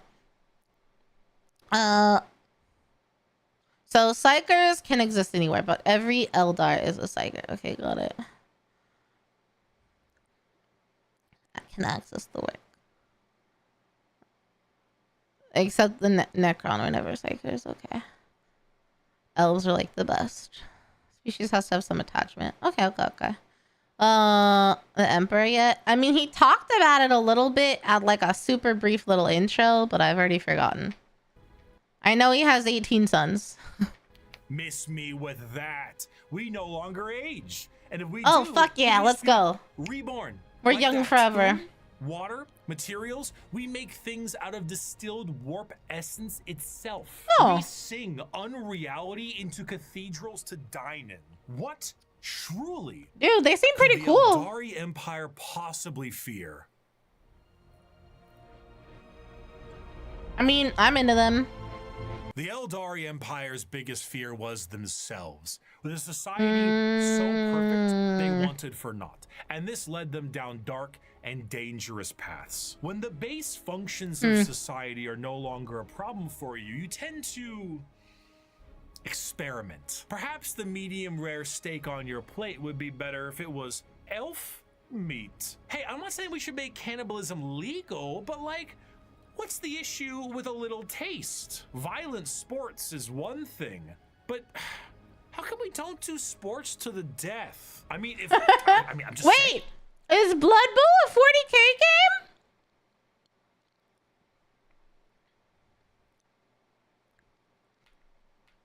Blood Bowl, Bloodborne? What the fuck? Dude, my ex was so into that game. Hold on, I want to start this segment over. Meat. Hey, I'm not saying we should make cannibalism legal, but like, what's the issue with a little taste? Violent sports is one thing, but how come we don't do sports to the death? I mean, Blood Bowl. I'm just saying, like, if both participants are willing and clear about it, like, what really is the problem there, you know? Art is in the eye of the viewer, and what is considered art is completely up to the concept of one's own interest. A canvas adorned with the blood of a man wronged is truly the visual poetry that our society needs. So they're spiraling because they're With too a smart. slow and consistent hedonism, the Eldar slid backwards into debauchery of the sort I cannot discuss on this YouTube video. Murder on stage, delicacies and drugs distilled from one another, the trade of slaves and concubines, and much worse. The Eldar physiology has their emotions heightened, and they can feel more than a human does. So while it can provide lows of pure despair, it can also provide greater highs than you so they all become drug addicts? Swinging between the two of them Cocaine. was the Eldar game. The warp took notice of this heavily, and it began to react. On a galactic scale, the debauchery and the hedonism of the Eldar race caused levels of warp storm so pronounced and so volatile that it cut off interstellar travel for all those who used it. Communications between planets was removed, and a nightmarish era of old night began. This continued for thousands of years, hundreds of thousands of years. The Eldar all but removed from the problems being caused as they entered. Because the Eldar were going psycho? They needed more and more and more. Nothing was ever enough. More murder, more torture. It's art, it's delicacies, it's life. This silence offends Slaanesh. Wait. Chaos God. Oh. Slaanesh, the prince of pleasure, she who thirsts, the god. Oh, yeah, I see why everyone likes this one already. Our fourth chaos god, with the sacred number of 6 adorning their title. Slaanesh. It should be 6-9. Because with our other 3 chaos gods, there was a certain understanding of human emotions and desires. But for Slaanesh, that desire is how they get their power. The words to be used would be decadence, pleasure, perfection, passion, excess, and many others. The pursuit of like more, greed. the want to do more, experience more, become more. That's what gives Slaanesh their gifts. A lot of people believe that Slaanesh is something that originates with sex, specifically, and it makes sense why they assume that. The visuals of Slaanesh patrons are all very lithe and sexual, but they are also intentionally androgynous to appear attractive to a variety of intrigues. However, to think that Slaanesh shit imaginable. derives from That's so sex funny. would be mistaken. While it is true that a lot of humanity's actions can relate to getting laid, and Slaanesh is the dark prince of desire, it's more on the lines of feeling an excess of an emotion. It is excessive touch and scent and desire, and a lot of that has to do with sex. That's why it looks like sex, but it's more than just that. A patron of the arts, may feed Slaanesh. One that aspires to become the perfect chef or master of their craft, and the sheer pursuit of that alone will feed Slaanesh. Whiplash is Slaanesh's absolute favorite film. Videos where people beat Elden Ring on a dance pad feed Slaanesh. There are no two words in the English language more harmful than good job. But is there a line? No, man, no. This also moves into the concept of feeling. Sensation is a majorly Slaanesh-coded thing. It might start off feeling good, but then you get to play around a little bit, you know? You play with a little bit of pain. Light pain might not be enough, so you might want more. Or inflicting the pain could be your jam. Music can increase to volumes that may hurt your ears, and even then that might not be enough. More. You must have more. Many of the disciples of Slaanesh carry a demonic form in their lithe grace. The Keeper of Secrets is his chosen envoy, and their movements are a blur of dance and pain with an aura all the more fatal. They dance and sing, but there's always a form of malice behind every action they take. An alluring gaze that will pull you in right before the demonic entity can crush you in that grip. Slaanesh's palace has 6 layers surrounding, and one of them is the excess of gluttony, where the participant finds themselves gluttony full of the most delicious foods imaginable, tables of delicacies and rivers of wine tempt the user to such degree that they cannot did I say greed? I meant gluttony. That was my bad. I said the wrong word. Familiar meat. If one does not see themselves drowning in the river of wine, they may soon fill their bodies up so much that they cease to function and fall over, becoming part of the banquet themselves. Peterism tag. Of these 6 layers of Slaanesh's palace. This was the ecstasy that the Eldar civilization indulged in for millennia, and did so at a monumental scale that they create a god from it. Find pleasure in every moment, indulge in every whim, let lesser races feel the burden of their crude lives. We are beyond such concerns or worries. Every power is ours to use, every sensation ours to experience. We are truly masters of the galaxy, and all others exist only to satisfy our curiosities. We have earned our position of power. Let us forever taste the fruits of such achievement. Time itself is ours to command. We are eternal. The gang goons. A calm Satan? What am I reading? Okay. Fine print is a bit much. They got so kinky, they spawned a god of kinkiness. The want and need to do more, to push boundaries, to toe the lines, to break the limit. Basically, contentment ceases to exist. You're perpetually chasing a high. Yeah. Makes sense. Demons on tabletop. Oh, you play Slaaneshi demons. Yeah, feel free to post pics. Reached fully automated luxury space communism and then got bored. Yeah. I see it. God of addiction and runs from withdrawal. Yeah, I definitely felt like drug addiction was involved. The gang goons come Satan. Oh, all right. Sure thing, guys. With the birth of Slaanesh, the Eldari Empire ceased to be. A catastrophic event so horrible that the war ripped a hole permanently in our reality. A fissure forever known as the Eye of Terror. With the sudden inhalation of this god's largest breath, the Eldari souls are a currency to be now collected by she who thirsts. Trillions of Eldar died in an instant. Oh my god. Slaanesh gorging on their souls to satisfy his palate. 99.9% of their entire species died, and the rest are doomed to a fate worse than death. Oh. Slaanesh now stakes a claim on each and every Eldar soul. From the moment they pass on, an eternity of torment awaits them. The remaining Eldar devote their entire lives to stopping this eventuality. Their dying race so devoted to saving themselves from the Dark Prince, and in doing so, have found very creative ways. The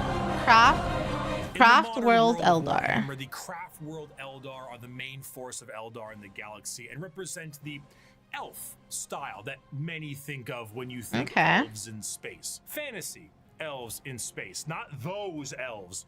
We'll get to them. Oh, we have those too, bless up. Monumentally large starship, the size of a continent, that acts as a form of flotilla. During the highest reaches of hedonism, many Eldar saw the demonic writing on the wall and began to try and seek asylum from their own debauchery. Those Eldar left on monumental craft worlds into the far reaches of the galaxy and saved themselves from Slaanesh's awakening. The main thing the craft world Eldar seek is to temper their minds and bodies in a way that will never allow them to slide back into their old ways. The representation they carry is that of a more feudal Japanese motif. Eldar follow paths as they age, the path of the warrior, the seer, the poet, the diplomat, the bone singer, and so on. These paths are a strict code of conduct to hone the heightened Eldar psychology down a school of thought and action. And if it sounds a hell of a lot like Bushido, well, you're damn right. Here's a medal and a soul stone. Don't lose it or an eternity of torment awaits you. Going through these paths will allow you to take not just a role in Eldar society, but keep your mind clear from the past worries that plagued them. Every Eldar is said to be a psyker, however, very few of them actually utilize their psychic powers for fear of tempting she who thirsts. A large amount of emphasis is also put on ancestors of the Eldar, and learning from them the farther you go down a path. This can sometimes be seen by the large variety of jewels adoring the armor of Eldar. Those are called soul stones, the biggest middle finger to Slaanesh they can think of. See, when an Eldar dies, these stones act as a backup, and instead of their souls going to Slaanesh, they are then trapped and stored in this little stone. So when the Eldar say they commune with their ancestors, they mean so very literally, as the spirit and soul of generations before them are stored here. Damn, that's so smart. Structures may contain vast amounts of soul stones, such as the Infinity Circle. Slaanesh probably hates them. Allowing the souls of the dead to help power their enormous stars. Dude, that's insane. The young do not desire the discipline of the path, but rather their curiosity drives them to try every fruit from the tree. Thus, it is that so many take the path of wandering or the path of damnation in their first years of adulthood. And so, the great tragedy of our kind is played out again and again as the number of our people shrink from generation to generation. Do they not have kids? These paths, when completed, allow an Eldar to move to the next one, then the next one. However, since this is the grim darkness of the world, many of these paths rely on combat. The Eldar actually had gods at one point. Cain, Vol, Isha, Azaryan, and so on. These gods are aspects of the Eldar pantheon, and while many were killed in Slaanesh's creation, their teachings live on. For some, the strongest devotion to the Eldar gods is to join the Aspect Warriors and embody the wrath of Cain, their god of war. While guardians of the Eldar craft worlds are more akin to a trained militia, the Aspect Warriors embody a particular variant of the path. Each are led by a Phoenix Lord, a name passed down from generations and embodying the souls of prior Phoenix Lords with each new one. The Howling Banshees led by Jane Czar, Fugan and his Fire Dragons, Baharoth and his Swooping Hawks, or Malgan Ra and his Dark Reapers. Each aspect shrine carries with it the Eldar way of war. Fast, hard-hitting, and incredibly tricksy, for they do not have the numbers to fight in any other way. The Craftworld Eldar show how mangled an empire can be by their own actions. They once ruled the galaxy in an honest, non-hyperbolic way, but in the end, they were bested by themselves, and their most prominent remnants are forced to drift aimlessly through the galaxy, trying to save their species from extinction and resist the temptations of she who thirsts. But for some, the party, it's just beginning. Damn. Okay. When you fuck, you tempt Slaanesh. But what if it's not you fucking, but it's just you procreating? And you don't enjoy it. Isha's a meme. She's trapped. Oh, I assume we're gonna get to that. I didn't understand the jar and the glance.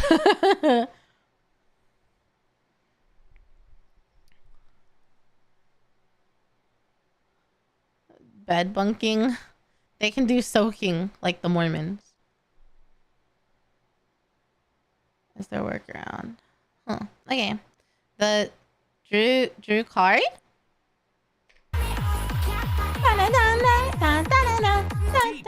Oh, I was like so ready to party. This dark city once existed as a port in the webway that Mormons do not transport for the Eldar between its various domains. The significance of this city meant that it needed to be a bit more of a neutral territory outside of the jurisdiction of general Eldar law, and therefore it was allowed to self-govern. This did not go well. The Dark City became the hideaway for all manner of sin. The Eldar race slipped into debauchery on a galactic scale that it birthed a god, and this was the city you went to when that wasn't enough for you. The convenience of being so deep within the webway was that it exists as a blind spot to the horrors of the warp. So while the rest of the Eldar fled the downfall of their species, Kamara kept partying. When Slaanesh was birthed, they were saved the worst of it, thanks to them being nice and neatly tucked away inside the webway.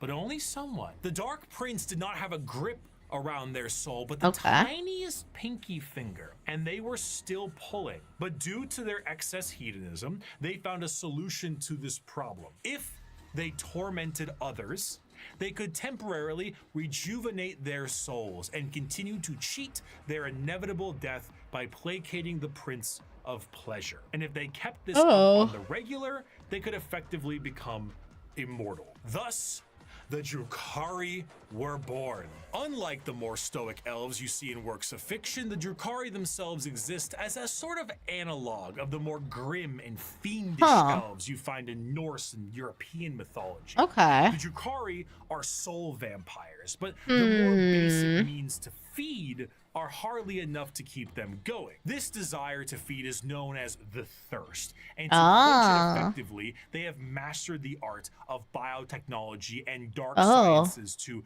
really juice themselves up on the crispy soul sprite from the vending machine called the Galaxy. The majority of Drukhari act as pirates and raiders and slavers. They go into our physical reality and drag people back to Kamara to commit atrocities that go beyond any imaginative torture a human can think of. The Drukhari are organized in various groups throughout the Dark City to accomplish this in a more organized and extremely brutal way. The Cabals act as the main warriors of the city, led by their Archons. Witches and Succubi act as entertainment for Kamara in gladiatorial arenas, and the flesh-crafting homunculus keep the Drukhari alive and discover ever-increasingly more painful ways to torment their ever-increasingly large supply of slaves they are brought. The Dark Eldar see the other inhabitants of the galaxy as little more than cattle, livestock that can be brought to bay or slaughtered at any time.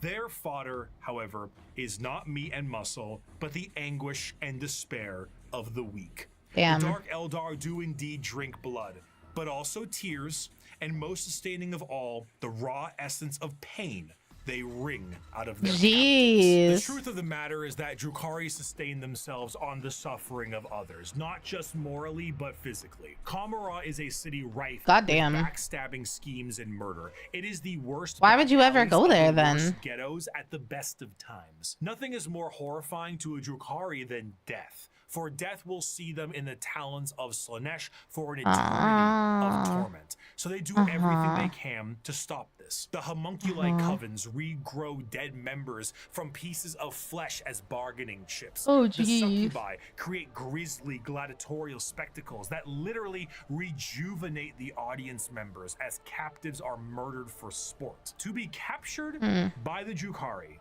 is one of, if not the worst fate imaginable in the world of Warhammer 40k. Oh god. In a universe built on war crimes, they are the most debased war crimers of all time. To be tortured and sacrificed in the gladiatorial arenas is a blessing, for you have escaped the fate of being in the flesh smiths control group, or being turned into a living and breathing piece of furniture for an Archon's quarters. In a cruel twist of fate, a newly born Drukhari does not arrive into this world loving torture. It is something they must grow to love. Grow to appreciate the suffering of other beings in order to survive in the world they have been brought into. If they succeed, they become some of the worst monsters in the known galaxy. A dark reflection to the Craftworlders and a taste of what Eldar society was like before the fall. If they do not succeed, they must find purchase elsewhere.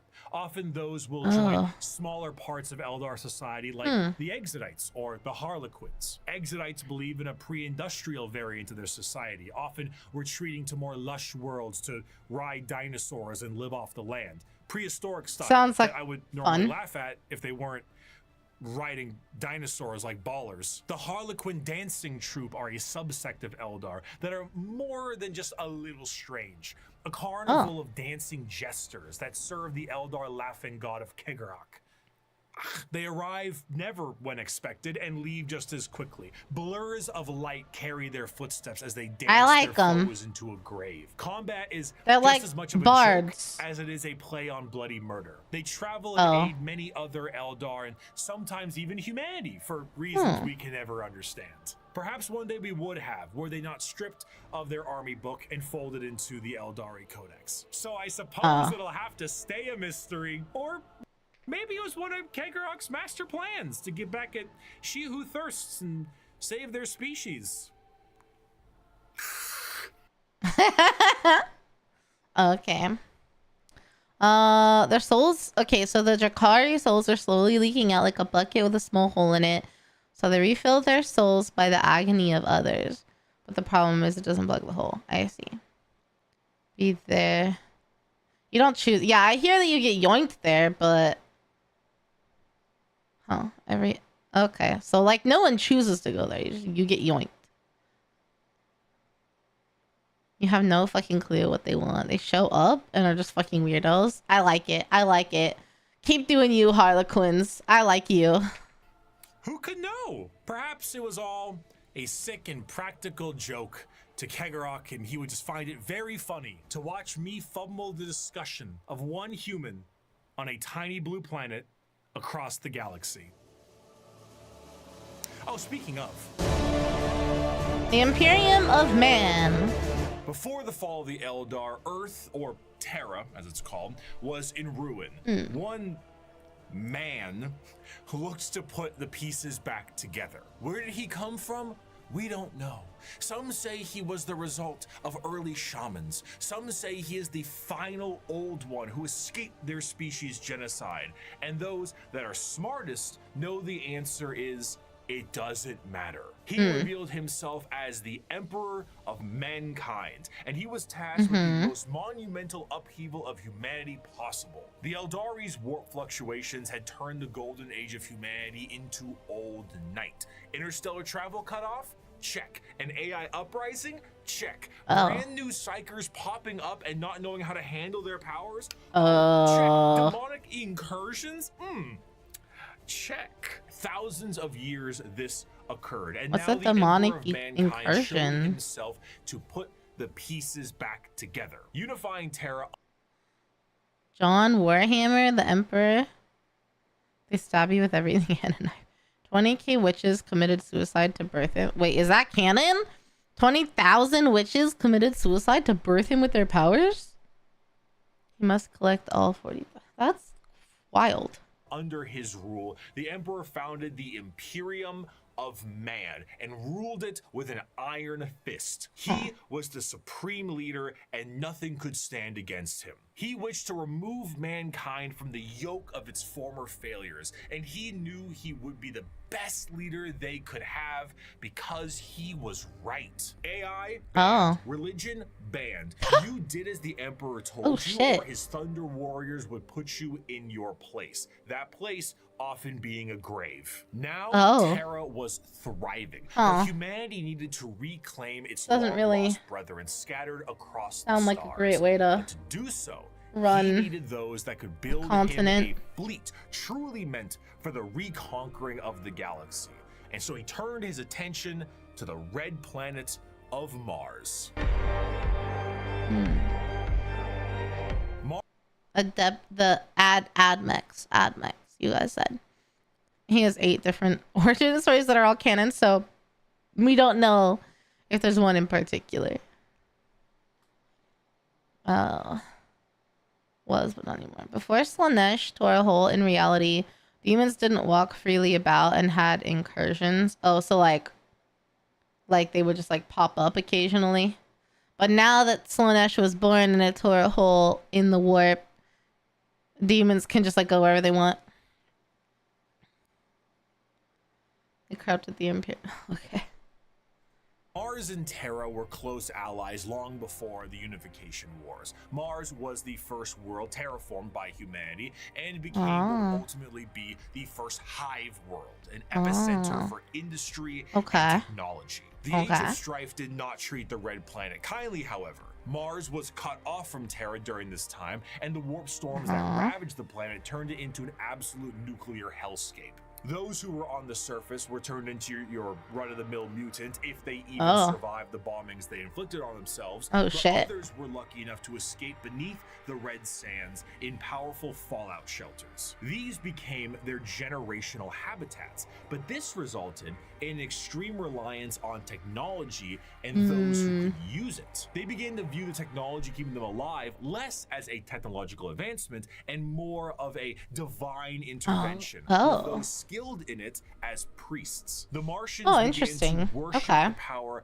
of the machine, and this resulted in the formation of the cult Mechanicus, the belief in a holy trinity known as the 3-in-1. The machine god, serving as the spirit who gave rise to all technologies known, the motive force, the deity that gives all life its ability to live, and the Omnissiah, a physical manifestation of the machine god itself. This belief began to manifest in them physically. So they began to worship technology and to really mess around with the character creator options, and this tech obsession made them view instances of flesh to be weak and spend their lives removing what makes them human and replacing it with mechanical augments. Robotic limbs, glowing eyes, so like cybernetic. A mass of flesh now looks like the back of a router, and the oldest members of the Mechanicus no longer even look slightly human. In addition to this, cloaked over all of their mechanical appendages are robes that reflect the color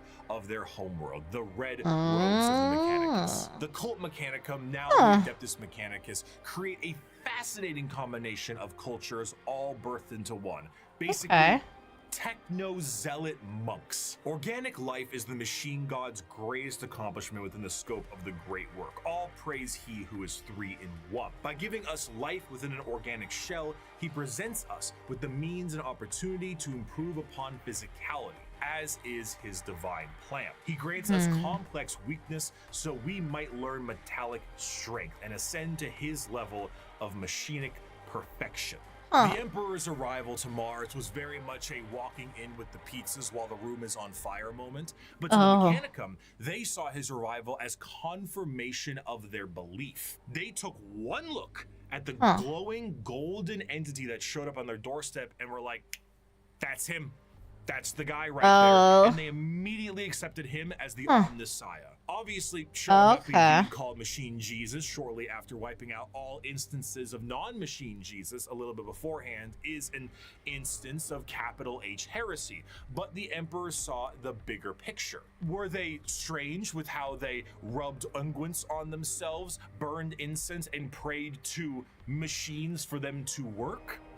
Sure, that's a lot of production right there. So the Emperor devised Oh my the Treaty God. of Olympus Mons, a unifying agreement between Terra and Mars, and this union would be permanently etched into the Aquila of the Imperium as the two-headed eagle. One head for Terra, the other for Mars. The forces of the Emperor would be supplied with all the technology and weapons they needed to reunite the scattered remnants of humanity under one banner, and the Mechanicum of Mars would be able to keep doing what they were doing religiously and scientifically so long as they kept up their tithes. This tithe meant total quality control over all technology in the Imperium. Is it a big spaceship? AdMech take care of that. Tanks? AdMech take care of that. The literal bullets in a gun? You guessed it. But unlike the factories of today, the forge worlds of Mars and the creations of the Mechanicum are a bit of a different experience altogether. Instead of a factory on a random given world, the entirety of the planet's surface is dedicated to manufacturing. Damn. That's a little tricky,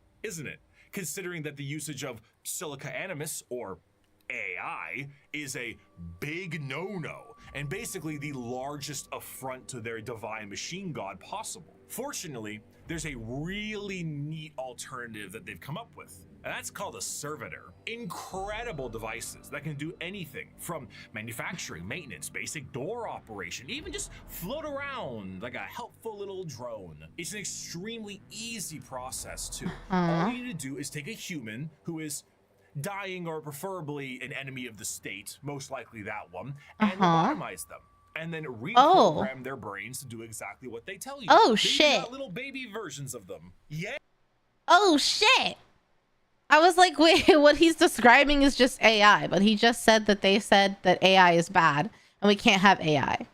So their way around it was like, oh, well, it's not AI if we just take a real human's brain and reprogram it with our machines to do what we want, like AI. Is that the fucking loophole? That's actually insane. That's actually insane. Holy shit. Like, oh, you're dying, or oh, you are a war criminal or an enemy of the state. We're just gonna borrow your brain real quick. We're just gonna turn you into our version of a floating AI robot, but it's not AI because there's a real brain. What a loophole. Honestly, that level of like delulu and intelligence is what I strive for. That's kind of crazy. Can we watch the intro to the Mechanicus video game? A pipe organ drop? I mean, if you guys are into it, like, we can definitely, there's tons of Warhammer videos, as you guys know. So we can definitely watch more. AI is bad. Brain dead slave is good. The babies are two born. Oh, I see. Hey, so now you can rest easy knowing that the entirety of the Imperium, because they outlaw AI and learning new tech is heresy, is run on lobotomized slaves. Whether they deserve it or not is unimportant, and whether they can still keep their consciousness trapped in their own minds is another thing entirely. Yeah. Yeah. I don't know about that one. Your incompetence is showing. An excerpt Oh, from the jeez. servitor creation factories. Naked human beings were standing in a switch-packed line between high fences. The manufactorum produced servitors, but it was more akin to an avatar Servitors. than a workshop. Every surface was So the lobotomized brain things are called servitors? Is that what it is?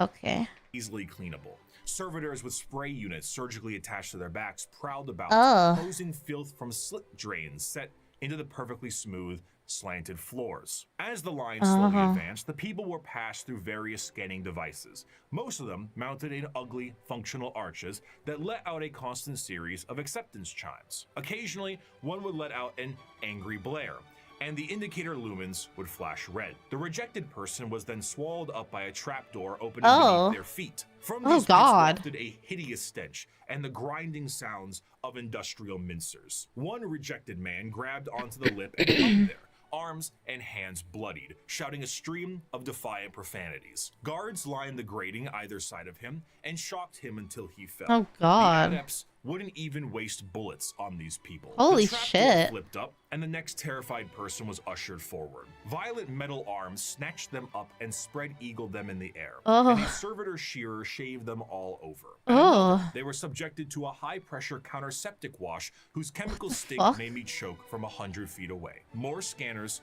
more rejects went out. Machines forcibly dressed them in a heavy rubberized garment common to all monotask servitors. These were saggy on them, all one size, until another process force-shrank them to fit their bodies where metal cuffs, sockets, and collars bit into vulnerable flesh. The last few prayers gave way to screams at that point, and even the most stoic shouted in pain. They were ushered over a floor, buzzing with power that made them shriek with every footstep. Why? What's that for? I asked. Follicular inhibitor. To stop their hair from growing, he said.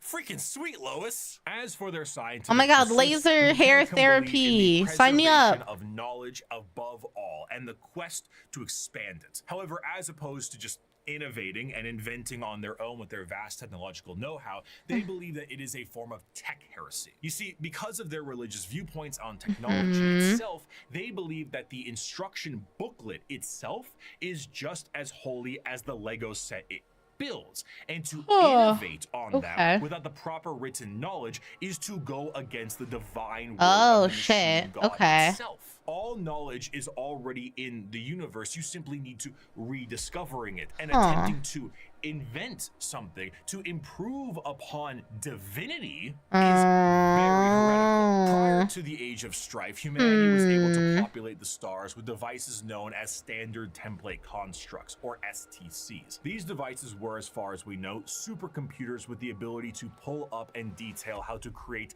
literally anything a startup colony would need. Essentially, they were devices with the entirety of human technological know-how so that you could make a home away from home. The Mechanicus will not make anything without an STC.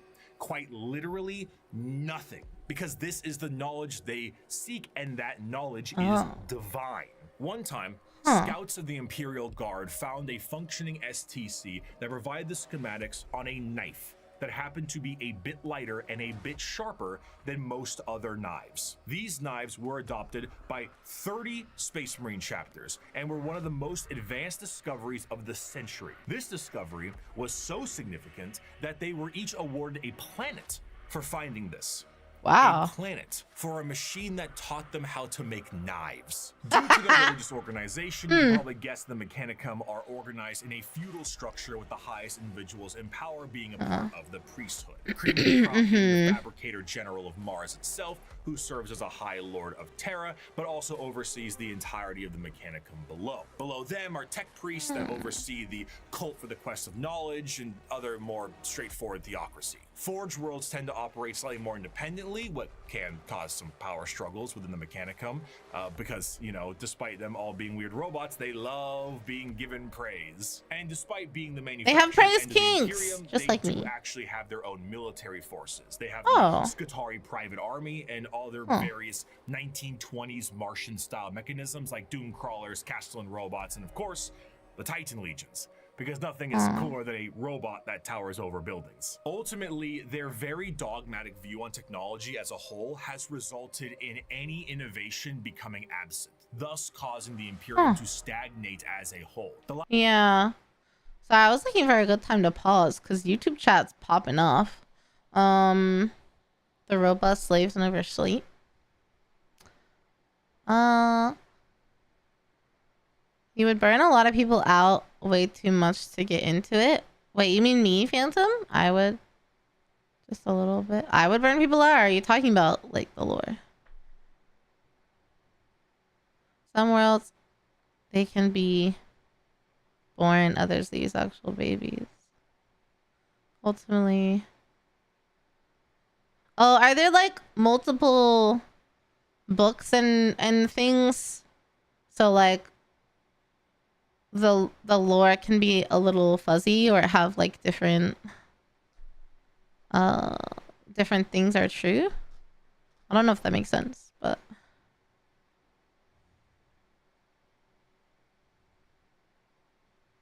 justice for Yarrick. Who's Yarrick?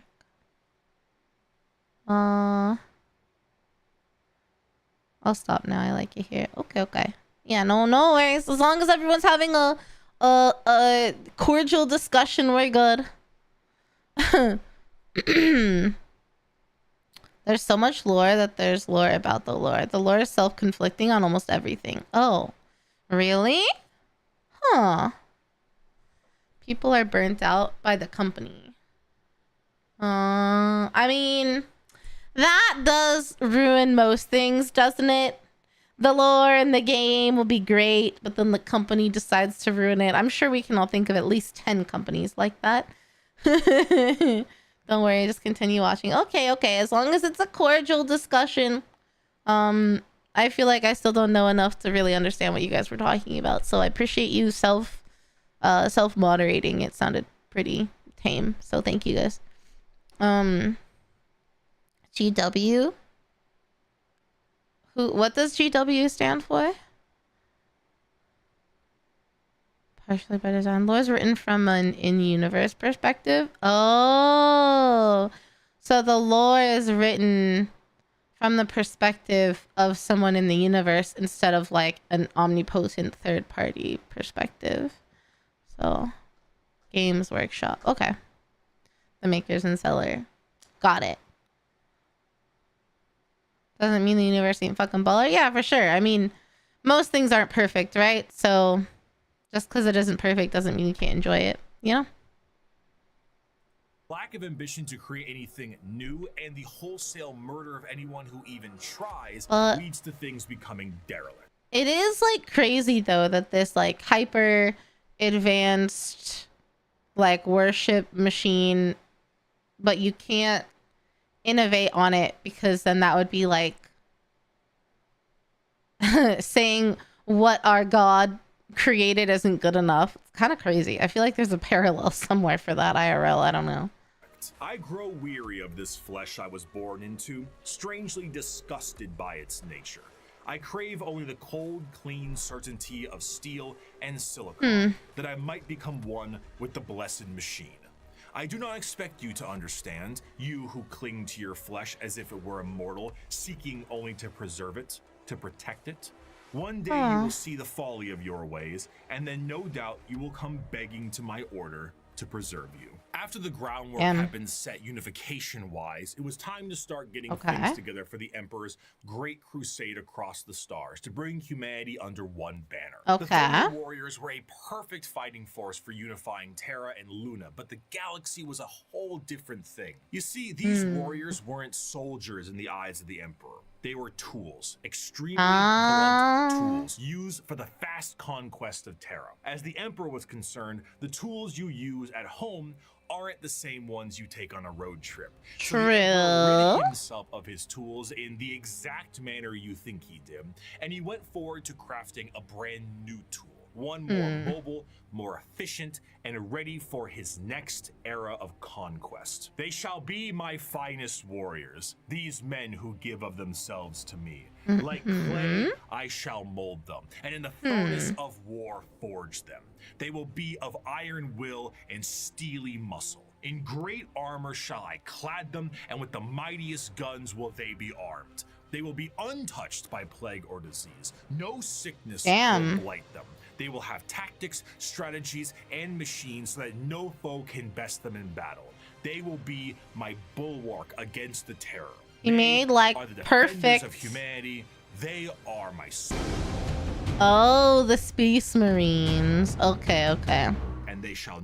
Do people like the Space Marines the most because they're supposed to be like uniting and fighting for humanity or something?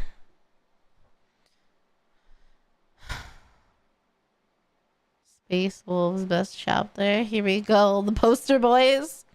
They're the poster children. I mean, even I know the term Space Marines. So,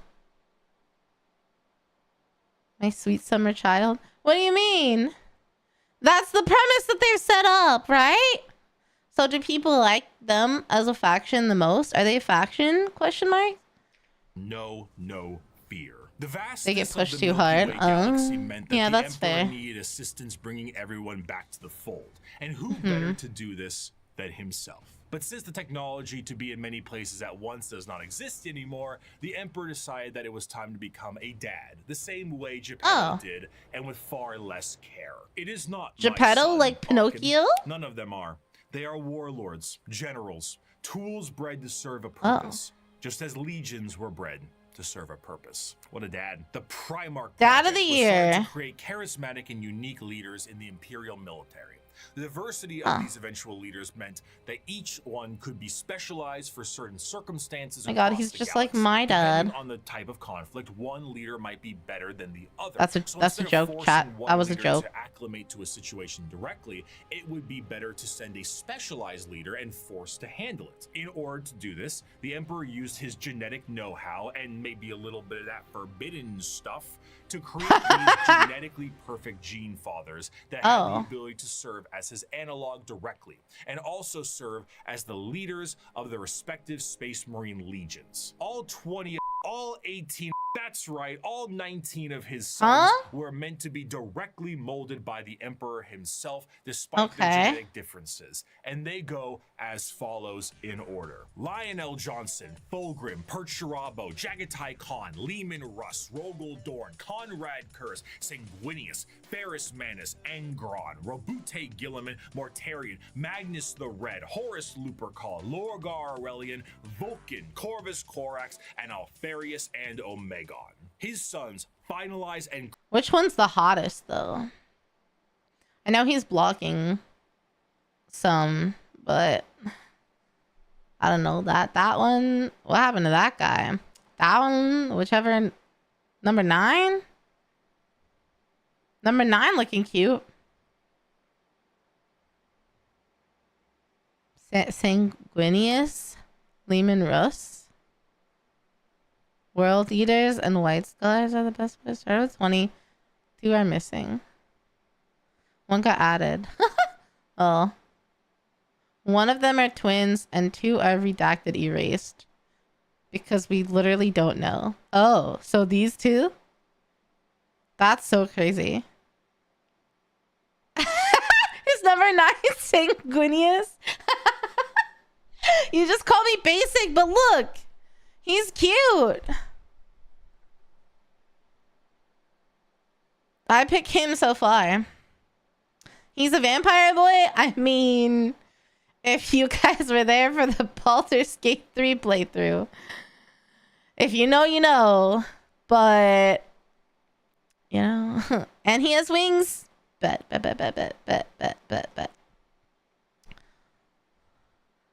Jagatai Khan. Vulcan. Okay, here's an idea. Tier list of the Emperor's sons. Should I do a tier list of the Emperor's sons? on a fuckable scale. Okay. We'll look into it. Someone help me remember. So, okay, so I'll do a tier list before. And then if there's a video just about his sons, we'll watch it. And then I'll do a tier list after. I think that would be funny. Crafted to be the warriors he needed them to be were complete. But he may have decided to do a bit of dabbling with things he shouldn't have, and paid a price. Before the Primarchs were ready to go, an intervention Smasher by past the gods of 40k chaos Emperor's prevented sons. his plan from being completed as intended. Though the sources vary, the ultimate result of the Chaos God intervention I'm sure I'm was not that the first all of person the to do Emperor's it. tools were scattered throughout the galaxy at unknown places and times. Each one of his sons ended up in a completely different world, and instead of being able to directly influence their upbringing, these children were instead forced to experience the unique nature of their respective homeworlds. Some had a great time and He's lived cute. in general luxury. Is that the one I said I Others, liked? Not so much. Despite his closest advisor, Malkador the Sigilite, saying, "All right, Chief, let's try this one again," the Emperor sensed each of his sons were still very much alive. And one of the primary objectives of the Great Crusade shifted to reclaiming each of his sons so they could take command of their specific Space Marine legions and carry out his will. Before he could reunite humanity, he had to get all his kiddos back. Okay. Okay. I'm consistent. Everyone that's here is like, yeah, it's okay. Riri's consistent. She might be basic, but she's consistent. So he could use them in wars because they're the best weapon. He crafted them to be the best thing ever. Right? Bricky personally likes the Night Lords, the Slavic-based Space Marines that love streaming and skinning orphans alive. That's so specific. Why orphans? Do they have to be orphans? What makes skinning an orphan alive better than like a non-orphan? Yeah, I'm sure everyone under the sun that's gotten into Warhammer has done a tier list for the Emperor's sons. That's not an original idea. I think very few of us have actually original ideas. But everyone's tier list is going to be a little bit different. And if you like me, then maybe you want to know. Earth was united. He then made the Primarchs to unite all of humanity. Yeah. But his sons got scattered around, and now he's got to bring them back up, right? These original Space Marine legions that were created alongside their Primarchs go in order. The Primarchs. Angels. So the Primarchs are the sons? As long as you put Robo... Excuse me? Who's Robo Girly Man? You guys know I have a type, alright? So the Primarchs are the sons. Right? Is that the terminology?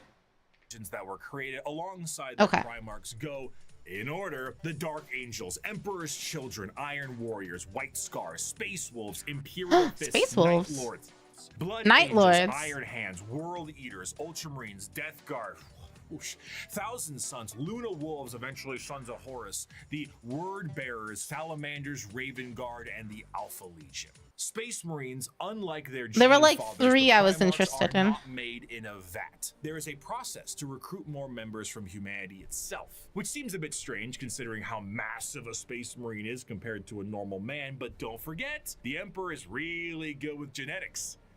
Less good with anesthetic, however. These prospects are recruited across humanity from various reasons and methods, and are generally killed during that process. But sometimes they aren't, and they are able to go through more and more of the actual training to assess certain traits that are important and relevant to being a Space Marine. Most of the time, the common factor is a pure, unrelenting willingness to kill the enemies of the Imperium. After going through psychological screening, the prospect, now called a neophyte, goes under the knife to become a Space Marine. And here is a quick list of all the cool new stuff they get genuinely shoved into their bodies. A secondary heart, an organ that makes your bones grow, an organ that makes your muscles big, an implant that makes your blood stronger, a little organ that turns your white blood cells into super white blood cells, a brain implant that allows you to sleep while being awake, a pre-stomach that allows you to digest literally anything, a spinal implant that allows you to absorb the genetic memories of what you eat. What the fuck?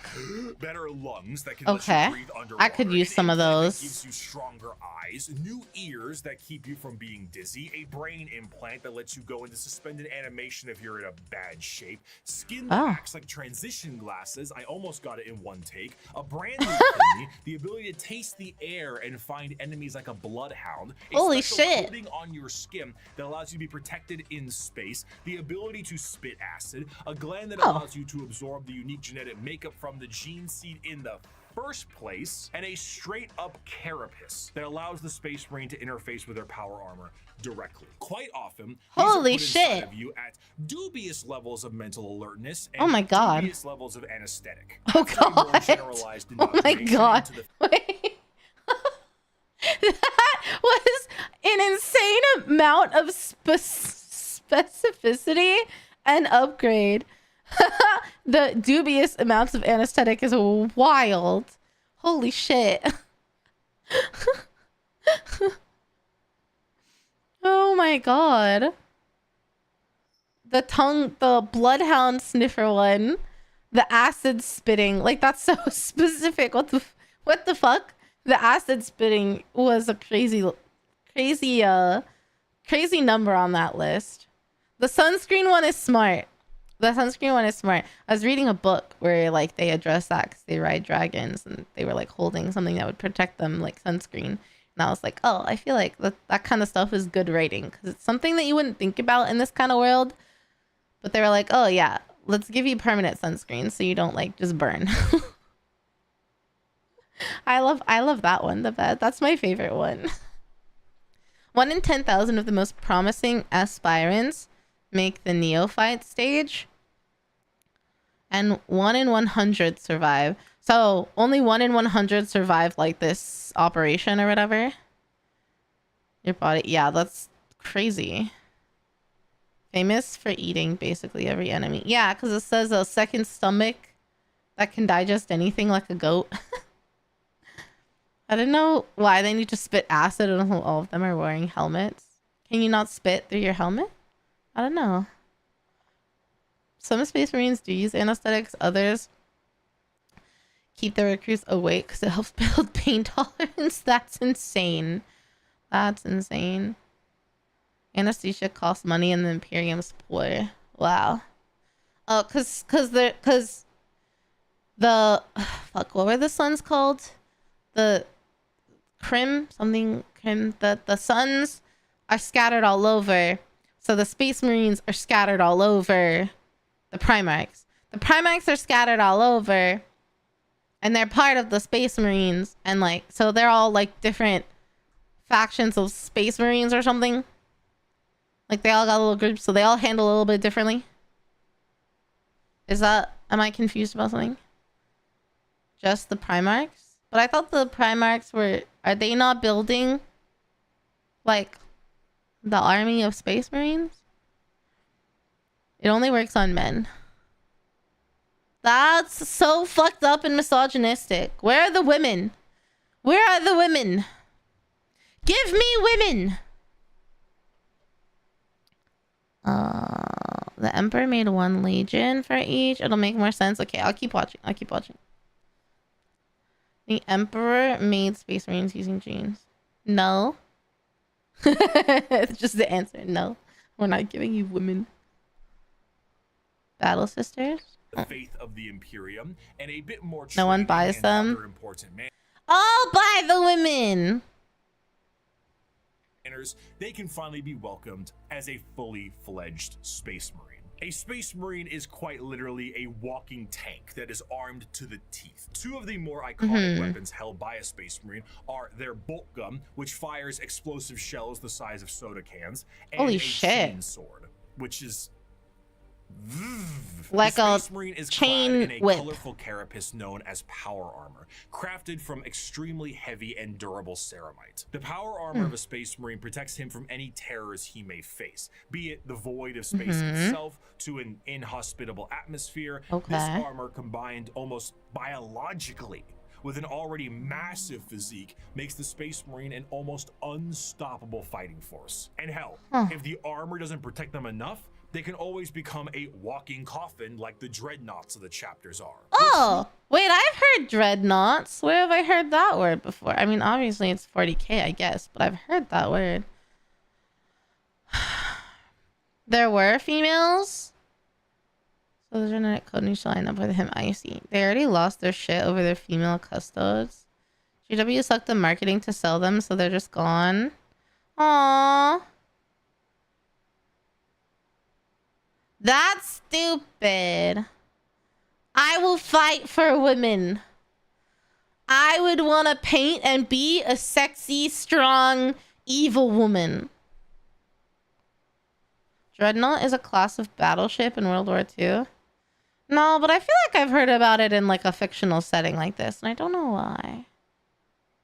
Really adds to it all, however, is the sheer difference in some of them. While a Space Marine in its own right is an indoctrinated freight train on legs, how they act can be quite different from chapter to chapter. The gene seed of a Primarch is not just helping them become big and strong, but allows them to gain certain traits from their forefathers. Everything from how they think to even slightly adjusting their physical appearance once it's been implanted, the gene seed can be the personality of an entire Space Marine. Take the Salamanders, for example. Salamanders have a predisposition to fire as a whole, and tend to be extremely large due to the size of their Primarch, Vulcan, and his enormous stature. Whereas someone like Sanguinius, Primarch of the Blood Angels, share more features and more angel-like qualities. A gene seed is not just aspects of the Primarchs, but they are also flaws too. Magnus the Red and his 1,000 Sons underwent something known as the Flesh Change, a horrifying mutation that, while it made them strong psychers, would affect their bodies so terribly that they would mutate away from humanity. Where other factions have inspiration for their culture from our real world, like the feudal Japanese of the Eldar or Egyptian style the Necrons, each Space Marine chapter themselves carry an inspiration. The White Scars are motorcycle riding Mongolian fighters. The Space Wolves are Norse Vikings. The Dark Angels are Knights of the Round Table, and so on. This moves into their fighting style, and truthfully, there is no end to the characters and options when it comes to the Space Marines. Space Marines are the main symbol you see, and while many of them can be simply indoctrinated warriors who only care about conflict and can be quite boring, then you meet Dante, or Bjorn, or Argel Tal, or Karn, or Lucius, or Erebus. And then you discover the wealth of these characters and tools of war you can have. For 1,100 years, I have fought and I have seen the darkness in our galaxy. I have seen the vileness of the alien and the heresy of the mutant. I have witnessed the sin of possession, and I have seen all the evil that the galaxy harbors, and I have slain all whose presence defiles the Emperor. I have seen what you will see. I have fought what you must fight, and I have slain what you must slay. So fear not and be proud, for we are the sons of Sanguinius, the protectors of mankind. We are indeed the angels of death. I mean, they have a cool Despite name. being the poster children for Warhammer 40k as a whole, the presence of a Space Marine is a rare sight for the countless trillions of humans across the galaxy. Really? Seeing one of these monstrosities is like seeing something akin to an angel sent by the Emperor himself. Oh, because they were rare to Are make, the essential fighting force to bring humanity back under the unified banner of the Imperium. Yet ultimately, the Space Marines are individuals torn from their families and conscripted to genetic modification and lifelong service for the dying Imperium. And though they are held in an almost holy light, most believe they are above and beyond the people they are designed to serve. Once designed as the protectors of humanity, they seldom view humanity as something worth saving. To the extent that it is a tiny, minute rarity, though not unheard of, for a Space Marine to put a normal citizen above them in any way. For most Space Marines and even their Primarchs, they are only here to do a job. They are there to kill the enemies of humanity, and I would be remiss if I didn't add at least one more of my favorite quotes to the tail end of this section. "The time for speeches is done," said Rogel Dorn. "The first great test is here. My order to you all is simple, yet heed it well, and exert yourselves to see it done. They are coming. Kill them all." While the Space Marines are the spearhead of the Imperium's Great Crusade and also a major player in its warfare, there is a significant amount of importance that must be taken on their transport. What sci-fi universe would be complete without its navy? When you think of the navy or ships on the open sea, you think of something that is sleek, something mobile, and something pretty big. For perspective, the longest self-propelled ship in history was the TTC-Wise Giant, an oil tanker that was about 458 meters long or over about 1,500 feet. This right here is child's play in the world of 40k ships. A ship that is considered to be an escort vessel in the Imperium is about 3 times the size of a Sea-Wise Giant, and the size of the ships only go up from there. Your most common ships are the cruisers. The light cruiser tends to average at about 2 kilometers long, or just over a mile in length, where the Dictator class cruisers can be over 3 kilometers or 2 miles in length. The largest ships are your battleships, and they are tremendous. We're talking I like how they look like houses on top in this site. Monstrosities that look like gigantic Gothic cathedrals and filled to the brim with weaponry. And not only are they filled with weapons, but they are also jam-packed with crewmen. Battleships tend to, on average, carry a crew between several thousand to several million, and they need every single one of those members because we don't have advanced technology for other things to pilot themselves or control themselves in a meaningful way because there's no AI. A lot of this stuff has to be done manually. Even the reloading of those giant batteries is a form of manual labor. Damn. And of course, generally speaking, gliding through the stars is a very slow way to do things. And let's be honest, there can't be a science fiction setting without some form of hyperspace travel. This form of travel in 40K is less like going to Plaid in Spaceballs and more like going into Davy Jones' zipper dimension in SpongeBob. Now what? I suppose you're gonna show me. Oh, gee, that's very nice. Oh, what is this? Some kind of magic act? Ah, I see. I forgot about that. The immaterial warp to do so. Warp travel is handled by a navigator, which is an abhuman. It's a mutated human, don't worry about it. And they have a gene that gives them a third eye and the ability to help steer the ship through the warp, which, as we know, is hell itself and unreality. Now, this might sound exceptionally dangerous, and that's because it is. Now, the ship does have protection in the form of a Geller field, though. Originally, I assumed the Geller field is what you think it is, a large force field stopping all manner of horrible things, like demons from the warp tearing apart your ship. How wrong I was, though. So space travel through the warp basically involves riding on the Sea of Souls. Hell is real and you can surf on it. So you allow the current to carry you and the navigator to direct. But how can a current of souls and unreality carry you when it doesn't obey the laws of physics, time, or, again, reality? What a Geller field is not a force field, but a comatose Imperial Psyker dreaming of reality. It is not a bubble. It is a force of reality being projected by mutant Sleeping Beauty to counteract the unreality of the warp that you can then surf on. Oh my god. Is not a foolproof method of travel. That's insane. Can and do collapse fairly regularly. Being subjected to the warp itself without this Geller field is a terrifying prospect. In the best case scenario, your ship will be torn to shreds. But there are countless instances of ships being thrown out of the warp randomly throughout time itself.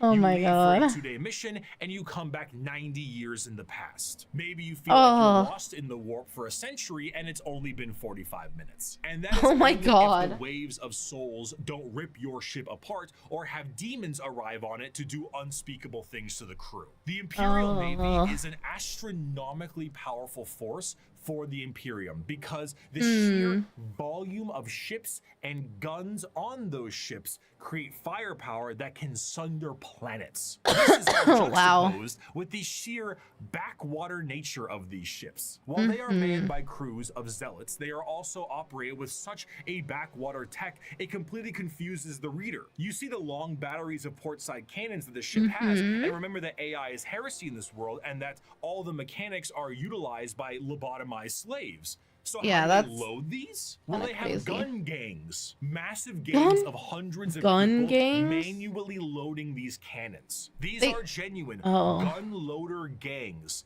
that get into gang wars and squabbles. On the ship's bridge, you may find the captain himself hardwired directly into the ship's chair permanently to control it the best they can. Giant screens with data fill the room, and sensors across the ship are just as likely to tell you information as a serf running up to you with a scroll of parchment is. You reach to a microphone to shout orders down a hallway as paper readouts tell you information of the enemy, and holy sigils and candlelit incense burners gleam your next move. While the That's insane. Is not a specific faction of the Imperium in the same sense and format of this video, it is what shepherds around the entirety of its armed forces. Every Space Marine Primarch had a flagship, and every strike cruiser and battle barge has a story to tell. But if there is a single thing that the Shield of the Navy does the best, it is to help support and supply the monumental forces of the Imperium. The hammer of the Emperor himself, the uncountable men and women of the The Imperial Guard. Yeah, the Imperium does seem very inefficient. I agree with that. To resist our las guns. If we can't kill them with our rifles, then we'll kill them with heavy bolters. And if we can't kill them with heavy weapons, we'll use grenades. And if grenades don't work, then we'll fight them with our swords and our knives and our bare hands. We'll drown them in our blood. That's what it means to be a soldier of the Imperial Guard. Now follow me.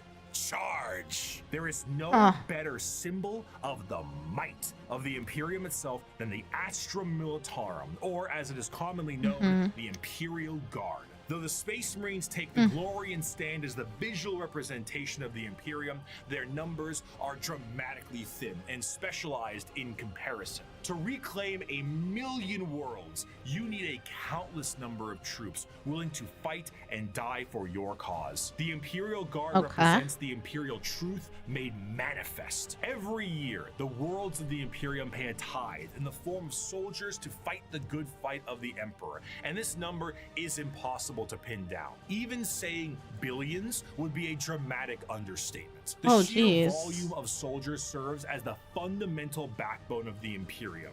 99.9% of battles fought by the Imperium are fought by the sundering might of the Imperial Guard. With the knowledge that the Space Marines are essentially sentient tanks, what do the members of the Imperial Guard have? If they're the might of the Emperor himself, are they not suited up in a similar way?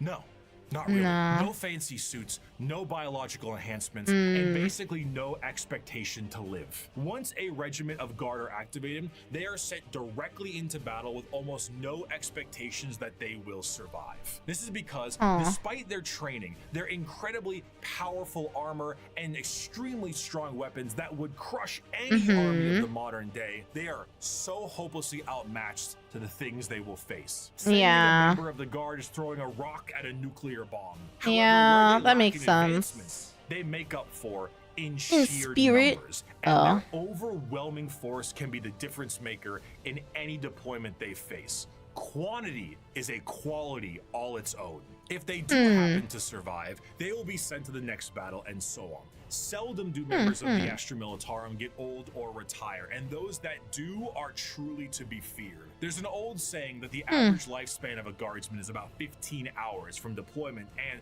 considering the sheer number of guardsmen out there in any given battle, that number is probably accurate. When several million of your guardsmen die within the first few hours of combat, holy shit, the orcs threw a moon at you, it can really screw the numbers. The soldiers of the Guard are conscripted and trained that's fair. Number of worlds in the Imperium, and these worlds can impact their training and their combat style directly. The most famous visually are the Cadian shock troops. But other notable Guard factions include the gas mask-clad death corps of Krieg. Why was he crying about the Cadian shock troops? Also, sorry, I wasn't like ignoring chat. I just really got into his description about this. Demons doing demon things. Okay. Yeah, the gun loading gangs, I feel like there was not enough time spent on that. Mechanicus on the right of where they just hit the device. Refueling the batteries is described as a funeral procession. Yeah, I can picture that. More people on an Imperial ship than some countries, but they're all just fodder, right? Like it's millions of just like regular humans with maybe decent armor. Also, hi Sam. He who mocks our flashlight has never ran through a field of 100 of them. The planet broke before the Guard did. I'm not. This is the first time I'm learning about it. They removed the direction. Is a mild tickle.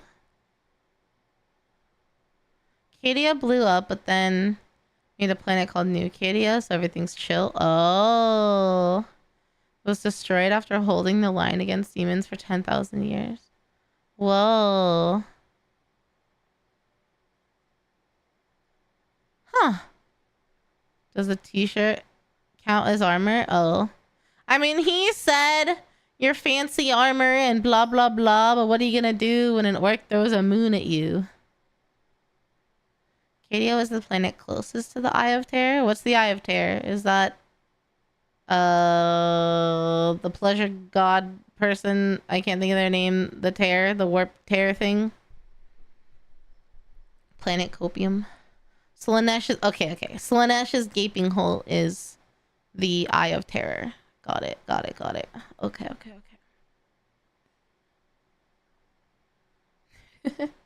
So everyone liked Cadia because of their devotion, like the fans, I mean. And then when they fell, everyone was sad. And now there's new Cadia where they've resurfaced. Okay.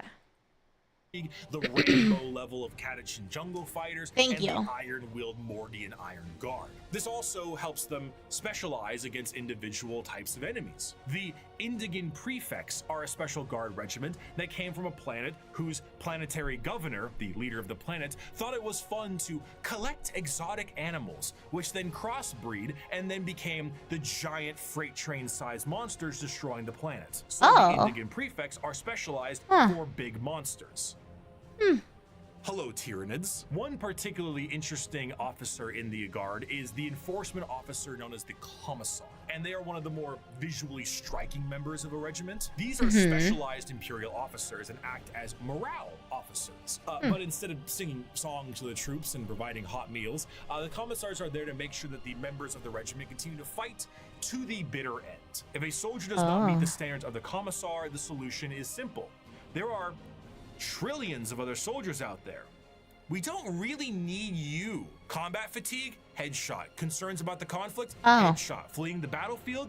You bet that's a headshot. Considering that these officers tend to be outside of their regiment, feelings on them can be mixed. And in fairness, certain commissars, like the esteemed Ibram Gaunt or Caiaphas Cain, tend to do a bit better with the whole people talking part. Because if, say, you were trying to tell a beefed up Catachan jungle fighter what to do, you might take a mysterious leave of absence inside a carnivorous plant. But no matter what I say, I don't think I can truly convey the sheer might of the Imperial Guard, so I'm gonna get a visual aid. Let's take a look at this image right here, right?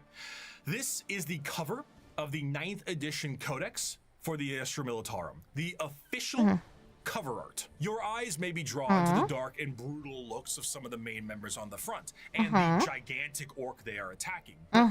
Zoom out a little bit. There is no floor. There is only people, and behind those people are tanks, and behind those tanks are flying artillery shells. There are 2 enormous transport ships in the sky, and their ramps are down, and on their ramps are more people. The Imperium is described as having 1 million worlds. 1 million worlds. And each one of them gives soldiers to the Imperial Guard for the tithe. On a given battlefield, in a given fight, foot soldiers number in the millions, tanks in the tens of thousands, and you have enough artillery to turn the night sky day. You have walkers and APCs and aircraft and horse cavalry and tanks the size of apartment buildings. You have drop troops and spec ops and numbers advantage, baby. That can't count to 4, but they can turn you into 4 pieces, and it just doesn't end. Humanity is a horde army, but instead of a horde of bugs or rampaging orcs, it's a living wall of guns. At the end of the day, though he's been ferried through hell on a ship that's 10,000 years old to some godforsaken war-torn rock, though he deployed from high orbit with nothing but a grav chute, though he is one of 10 million men and women snatched from his homeworld to fight a war he barely understands, though he has been given a weapon that fires small suns and may annihilate him as he fires because the knowledge of how it functions has been lost, though his company is supported by tractor tanks that run on anything you can burn, though he wages war against the devouring hive mind, ravenous demons and hordes of hyper-advanced aliens with strange technologies and sorceries he never dreamed existed.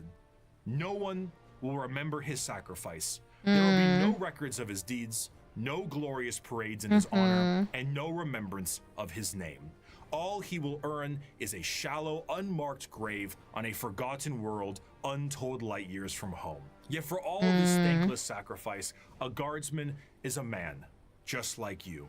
He has no millennia-old genetic engineering, no prophetic leader, no miracles of faith. He has his lasgun, his orders, and those beside him. He is the Imperial Guard, and he will hold the line. In the end, the Goddamn. Militarum, despite fighting for the honor of... I feel like the propaganda at making them honorable is just like 10 out of 10.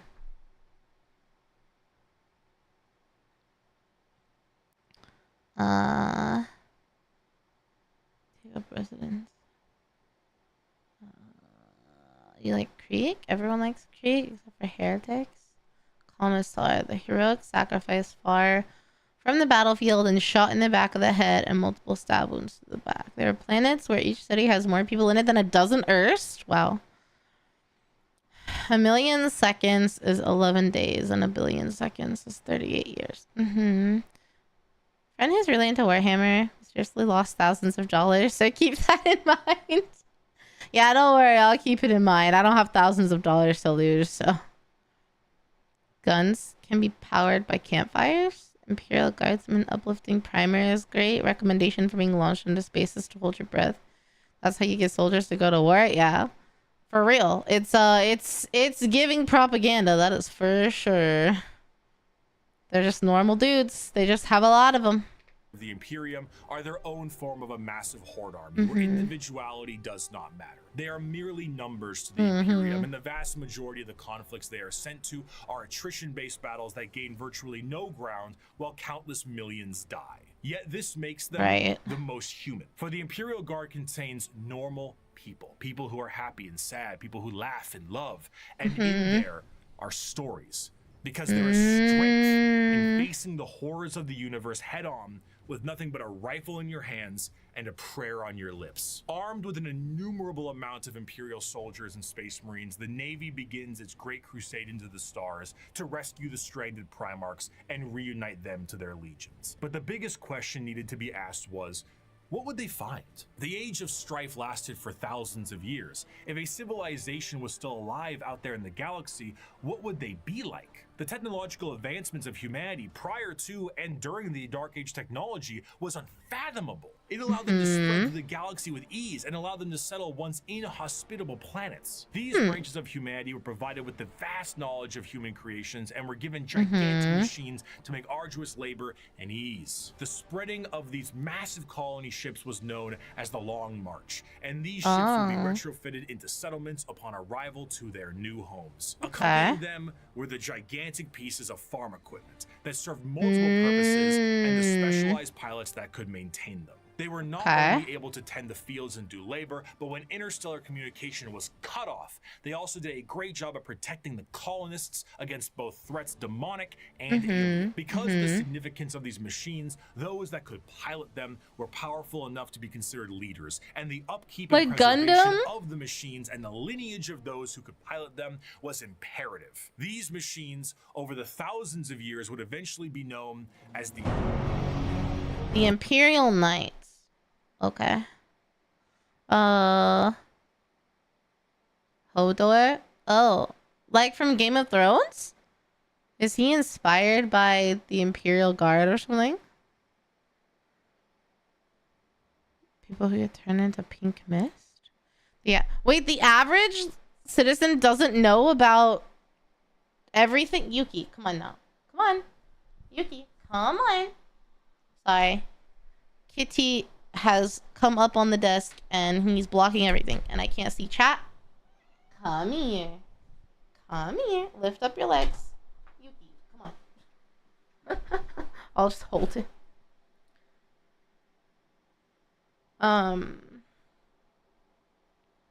Average citizen doesn't know the warp. So they just go into space and they're like, surprise. Let's see if we survive this.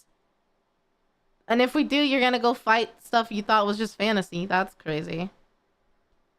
Oh my god. No, you... He must be humble of heart, strong of arm, be savage in war, Yeah. loyal to hearth, and follow deeds of glory. He must keep honor with all, banish cowardice from his doings. Sir, do you have comments about Warhammer that you need to tell us? Oh, now he's just purring. Do you have words, or can we watch the video? We can watch the video?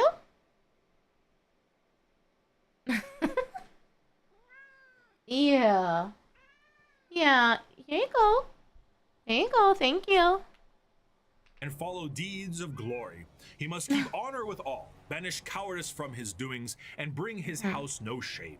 He must serve the emperor and defend the Imperium, thus should a knight rule himself. The Age of Strife caused these colonized worlds to be cut off from the Imperium, and the reversion of these worlds resulted in the reverence for this farm equipment turned feudal, and the leadership that controlled the devices became viewed as a noble hierarchy.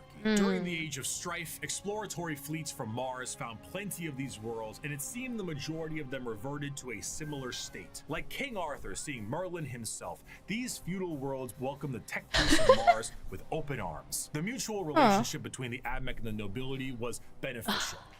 Yuki, you can't block. Okay. He's sitting, so we're good. The Admech were able to secure more worlds for mining resources and potentially long-lost STC information, and the noble houses were provided with technological know-how and modifications from the Admech themselves. The suits became more and more specialized, and their history as mere pieces of equipment were lost to time. What was once a tractor became a killdozer, and the Imperial it's Knights like were Gundam born. or Unlike other military aspects in the Imperium, the nobility oh my god, what was Bumblebee? Just that. And Autobots, Transformers.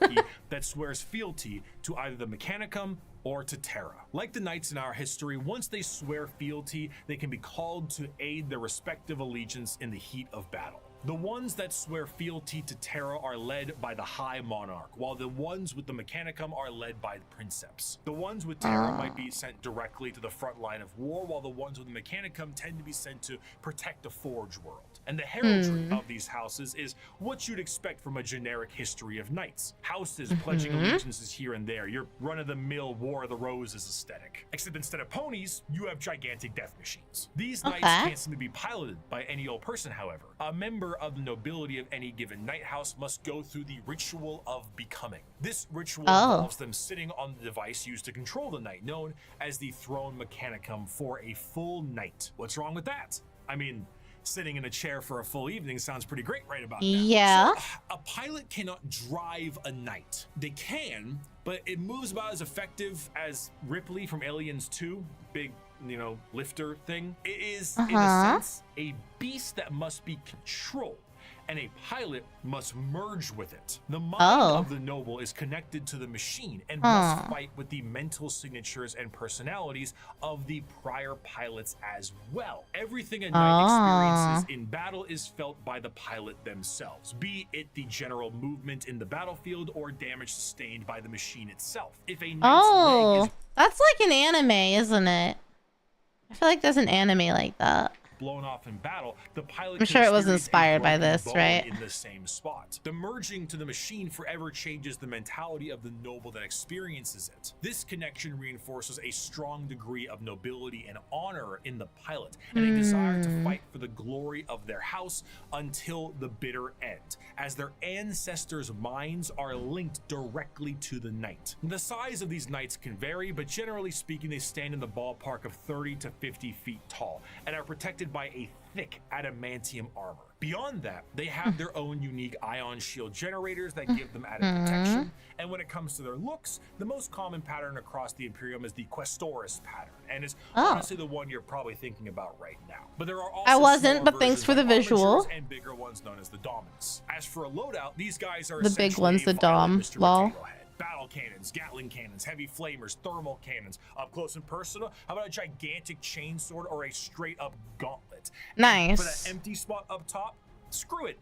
More auto cannons. Maybe add some missiles. Whatever you can do to make it as over the top as possible, you gotta do it. A squire serves a knight serves a lord serves a baron, and a baron serves a monarch. So who does the monarch serve?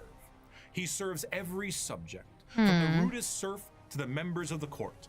Chivalric fealty, when ideally practiced, is not a pyramid, but a circle. Ironically, on the surface, night worlds themselves are one of the least grimdark settings in the galaxy. Reverting to an ancient time with knights and peasants is almost an escapism from the techno which hell is of the crazy to Imperium. think about, this, but of course, yeah. doesn't make it great for everyone.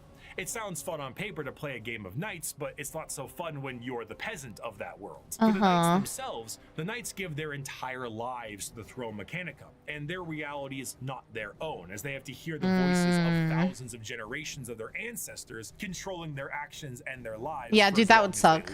It's a strange dichotomy. When it comes to Warhammer, most to all jobs tend to be terrible. However, if there was one that could be considered enjoyable, it would be the pilot of a knight, or a princeps of their larger cousins. While it does contain an egregious amount of hardship to be a knight pilot, you do enjoy a wealth of privilege. A knight pilot is often an asshole who can back it up. The rich noble that, despite his braggadocious behavior, is still very much him, and he will continue to be him. But knights are not the only thing that the Imperium found lost in the stars during their Great Crusade. Due to the circumstances of the Age of Strife, humans were changing and adapting to their new homes they were now isolated on. Some of these humans evolved over thousands of years to adapt to these areas, and they were known as abhumans. Many abhumans found their way into the Imperial Guard or other lesser positions in the Imperium if they were not wiped out immediately for being too different from their human counterparts. But their abilities and appearance vary from planet to planet, and one particular group of abhumans have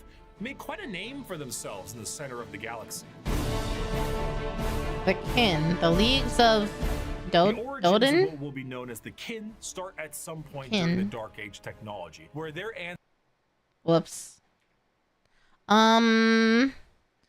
classic chivalry knight archetype with the ones loyal to Terra. You could have a pseudo sci-fi archetype with a religious twist. If a Pokemon caught, trained, and bred humans, which one would you want as your trainer? I have no idea. A smart one, an empathetic one, probably. Whatever Pokemon would be empathetic. Maybe Sylveon, Gardevoir, I don't know. Sorry for rambling. No. I love to see chat having conversations about what we're like looking at, you know? I love that. You guys have so much more knowledge than me. Maybe I'll get there. We'll see. Maybe I'll get there. How many more minutes do I have? Okay, I'm gonna snooze this ad on Twitch, so hopefully we don't have to deal with any more ads. But on YouTube, I don't know how ads work, and I don't think there are ads, so you're probably good there. Oh, I played Deep Rock Galactic. Okay. Wait, Porygon, maybe.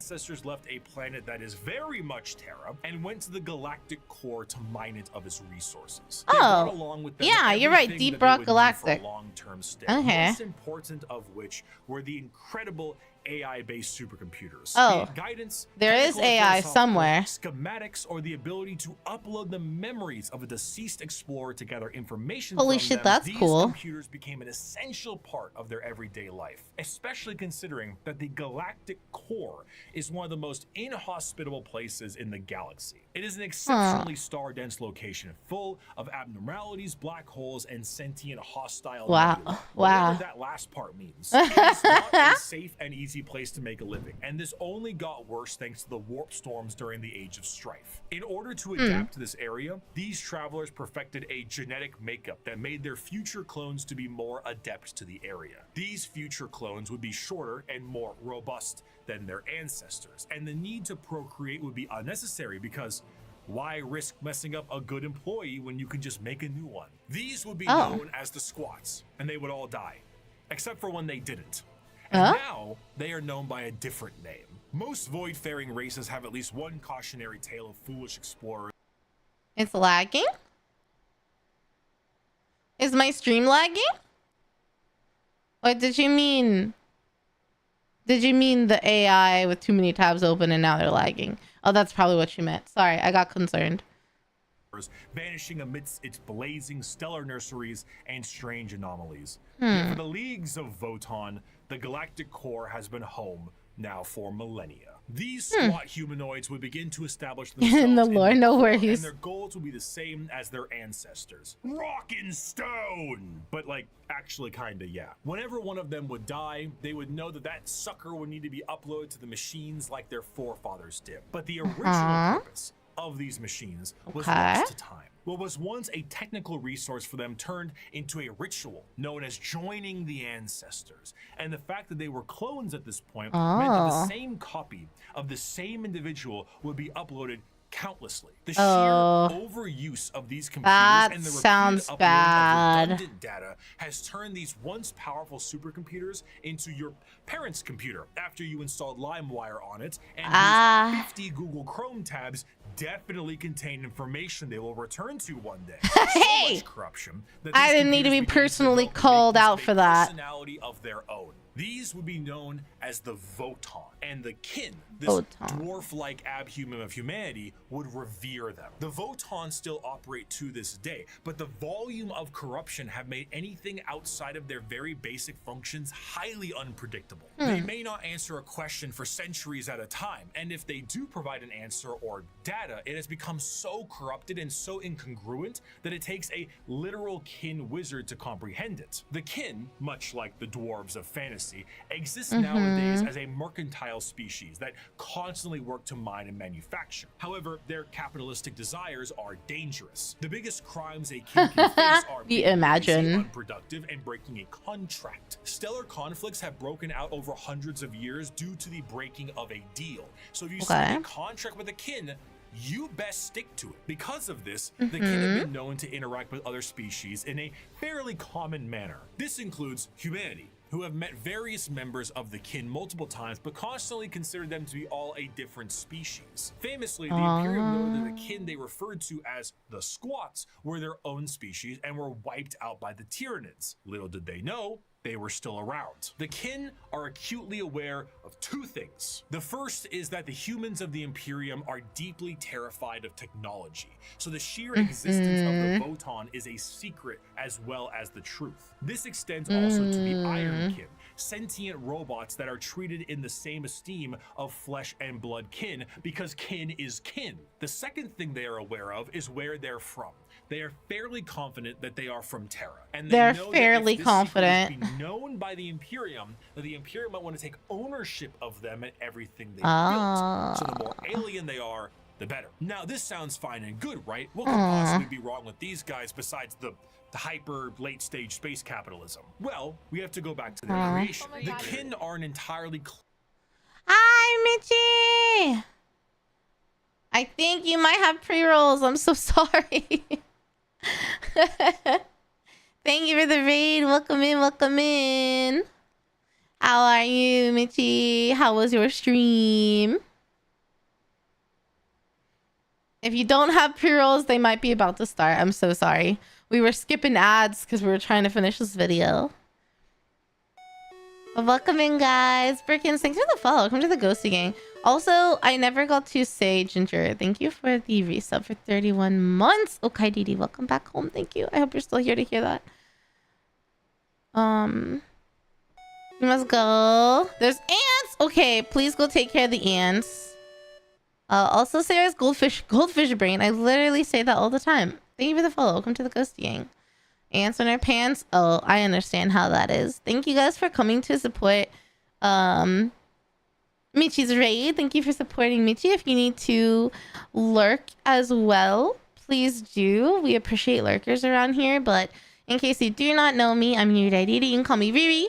I'm a variety screamer. Lately, we do a lot of co-working and yapping streams. I play a lot of Nikkei. And right now we're finishing up my first ever Warhammer 40k video. Everyone is talking about Warhammer and I wanted to know what it was about, so we dipped our toes into Bricky's new video. I'm also the manager for Glitch Stars Generation Dreamers, so yeah. Terra Tuso and Robospurt, thank you guys for the follow. Welcome to the Ghosty Gang. Pun here about the first truth. Oh. Oh man. But yeah, thank you guys so much. Feel free to continue chatting or looking, whatever you gotta do. Just make sure to take care of yourselves, you know? Look at our rock and think the pioneers used to ride these babies for miles. We are yeah, it's baby's first dive into 40k. I didn't know shit about it before starting this video today. We're learning a lot. My head is exploding a little bit. I feel like I could watch this video like 12 times over and still remember and learn something new each time. Ah, now I think pre-roll ads are on. So, apologies if you get an ad. Clone-based race made from the computers that but I am on YouTube as well, where there's no ads. These so machines, the Votann, are becoming more and more unpredictable and derelict. If anything would happen to these machines, it would be a twofold ending of the kin. New kin cannot be reproduced, reducing their numbers, and the existing kin would have no further purpose because the end that awaits them would be non-existent. The horror of the kin civilization is that the entire purpose of their lives is to do the best they can at their duty and upload all they know to the Votann. I won't lie that the kin are confusing me a little bit. Reverie Bellwether, thank you for the follow. Welcome to the Ghosty Gang. Thanks to Brickman's good video. I'm doing well. Thank you. Yeah, he's good at explaining. The kin have me a little bit confused, though. I won't lie. The kin has me a little bit confused. I think I understood that the kin. Well, let me finish, and then. Their ancestor cores join their ancestors, but doing so is actually the thing that is killing these supercomputers in the first place. Yeah, so they have fancy supercomputers that like uploads their memory and can like reborn people or something.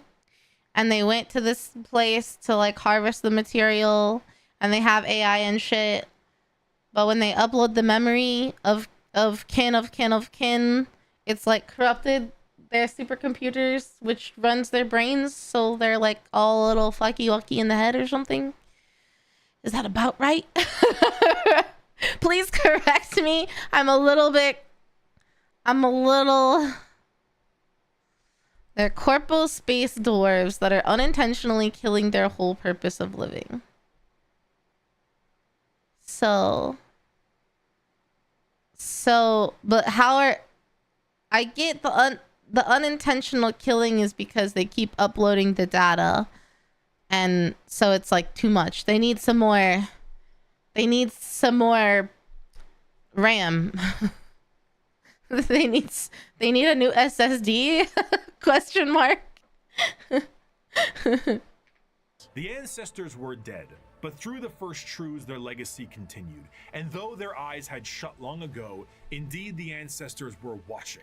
Not with a gaze from eons gone, but with the eyes of every living kin. Each generation was the embodiment of the ancestors cast anew by the Votann. The galaxy changed. Stars died, planets were destroyed, and civilizations fell. But as long as the Votann endured, the ancestors still lived. I do want to end this last bit with an enjoyable quote from one Kim.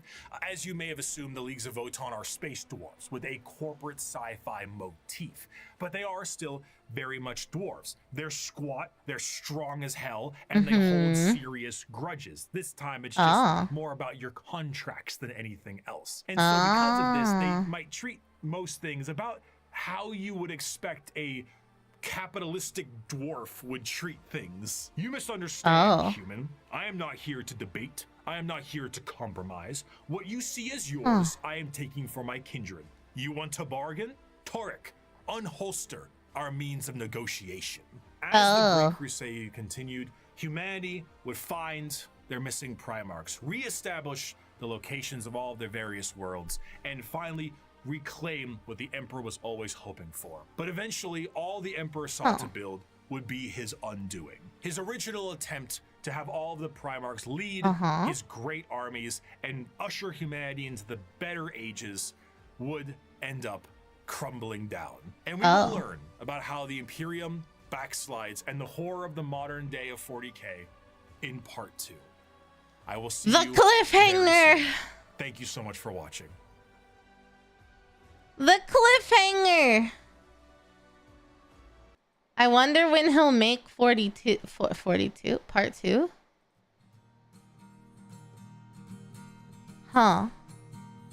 The cliffhanger's brazy. I mean, I knew because it was just called part 1, but I didn't expect a cliffhanger. I was like, oh, it'll probably just be like half of the factions and the other half will be later.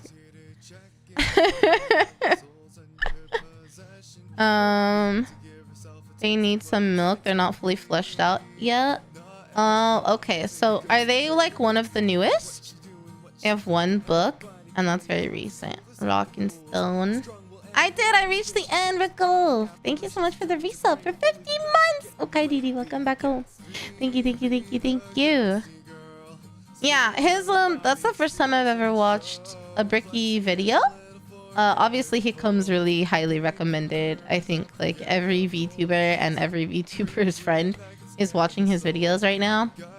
I know I'm not first, second, or 50th on that train, but he does have a really good way of explaining at a decently quick pace, making it like relatable. Some of his humor was good, and not like overwhelming you with too much knowledge, because I imagine like you can really deep dive into that. But he didn't get it too bad, I think, except for the kin. The kin was a little bit confusing, but you know, I think I got it enough. Oh, he has a podcast too. Christ does the VTuber Whisper. That's really funny. Yeah, I don't know how that happened, but everyone just started jumping on it, and yeah, it's a community slash, what even do you call it? Like, it's not just a game. If I had to categorize it, what am I calling it? Not a series, there's a word and I can't think of it. A way of life. But what it is like, I don't know, I've been in the realm of, you know, I would say 40k is kind of in the realm of like what normies and people will think of as like super nerdy hobbies, right? Like D&D or you know, Magic the Gathering and Yu-Gi-Oh, and 40k is like in that realm, right? And they can sometimes seem a little inapproachable. So I think this resurgence is really nice, because I don't know if I ever would have, I shouldn't say resurgence, but this wave of people learning about lore and it becoming, not that it ever wasn't accessible, but it becoming a hot topic of conversation, I think is really good. Because if not for that, I don't think that I ever would have like looked into it. And it's definitely interesting. I'm not usually one that's a fan of not sci-fi, but specifically space related stuff. But I'm curious. It's very interesting. Like, I can see how deep the lore is, so I'll for sure watch the second video. I would like to learn about the suns. Yeah.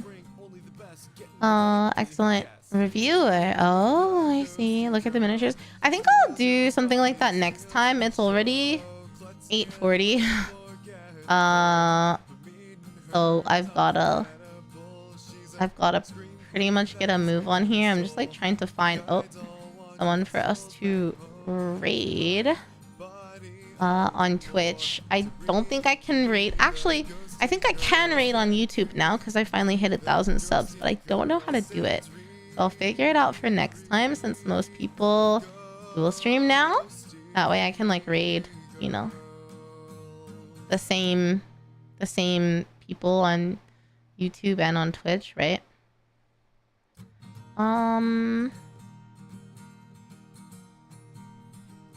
Okay. I mean, I think eagerly await. Thank you. Tomorrow we will be co-working streaming, so I'll be live pretty much all day while I work and yap. I'm not a normal coworker. We like talk the whole time basically. And so we could break for a little bit of watch along during lunch, perhaps. And then this weekend I have to be pretty AFK, but we will I'm sure we'll watch something next week. So. Or like in miniatures, because I am so interested in painting something, I will not lie. Let's see. Do we want to raid Yu-Gi-Oh? Or Ray? Maybe Ray?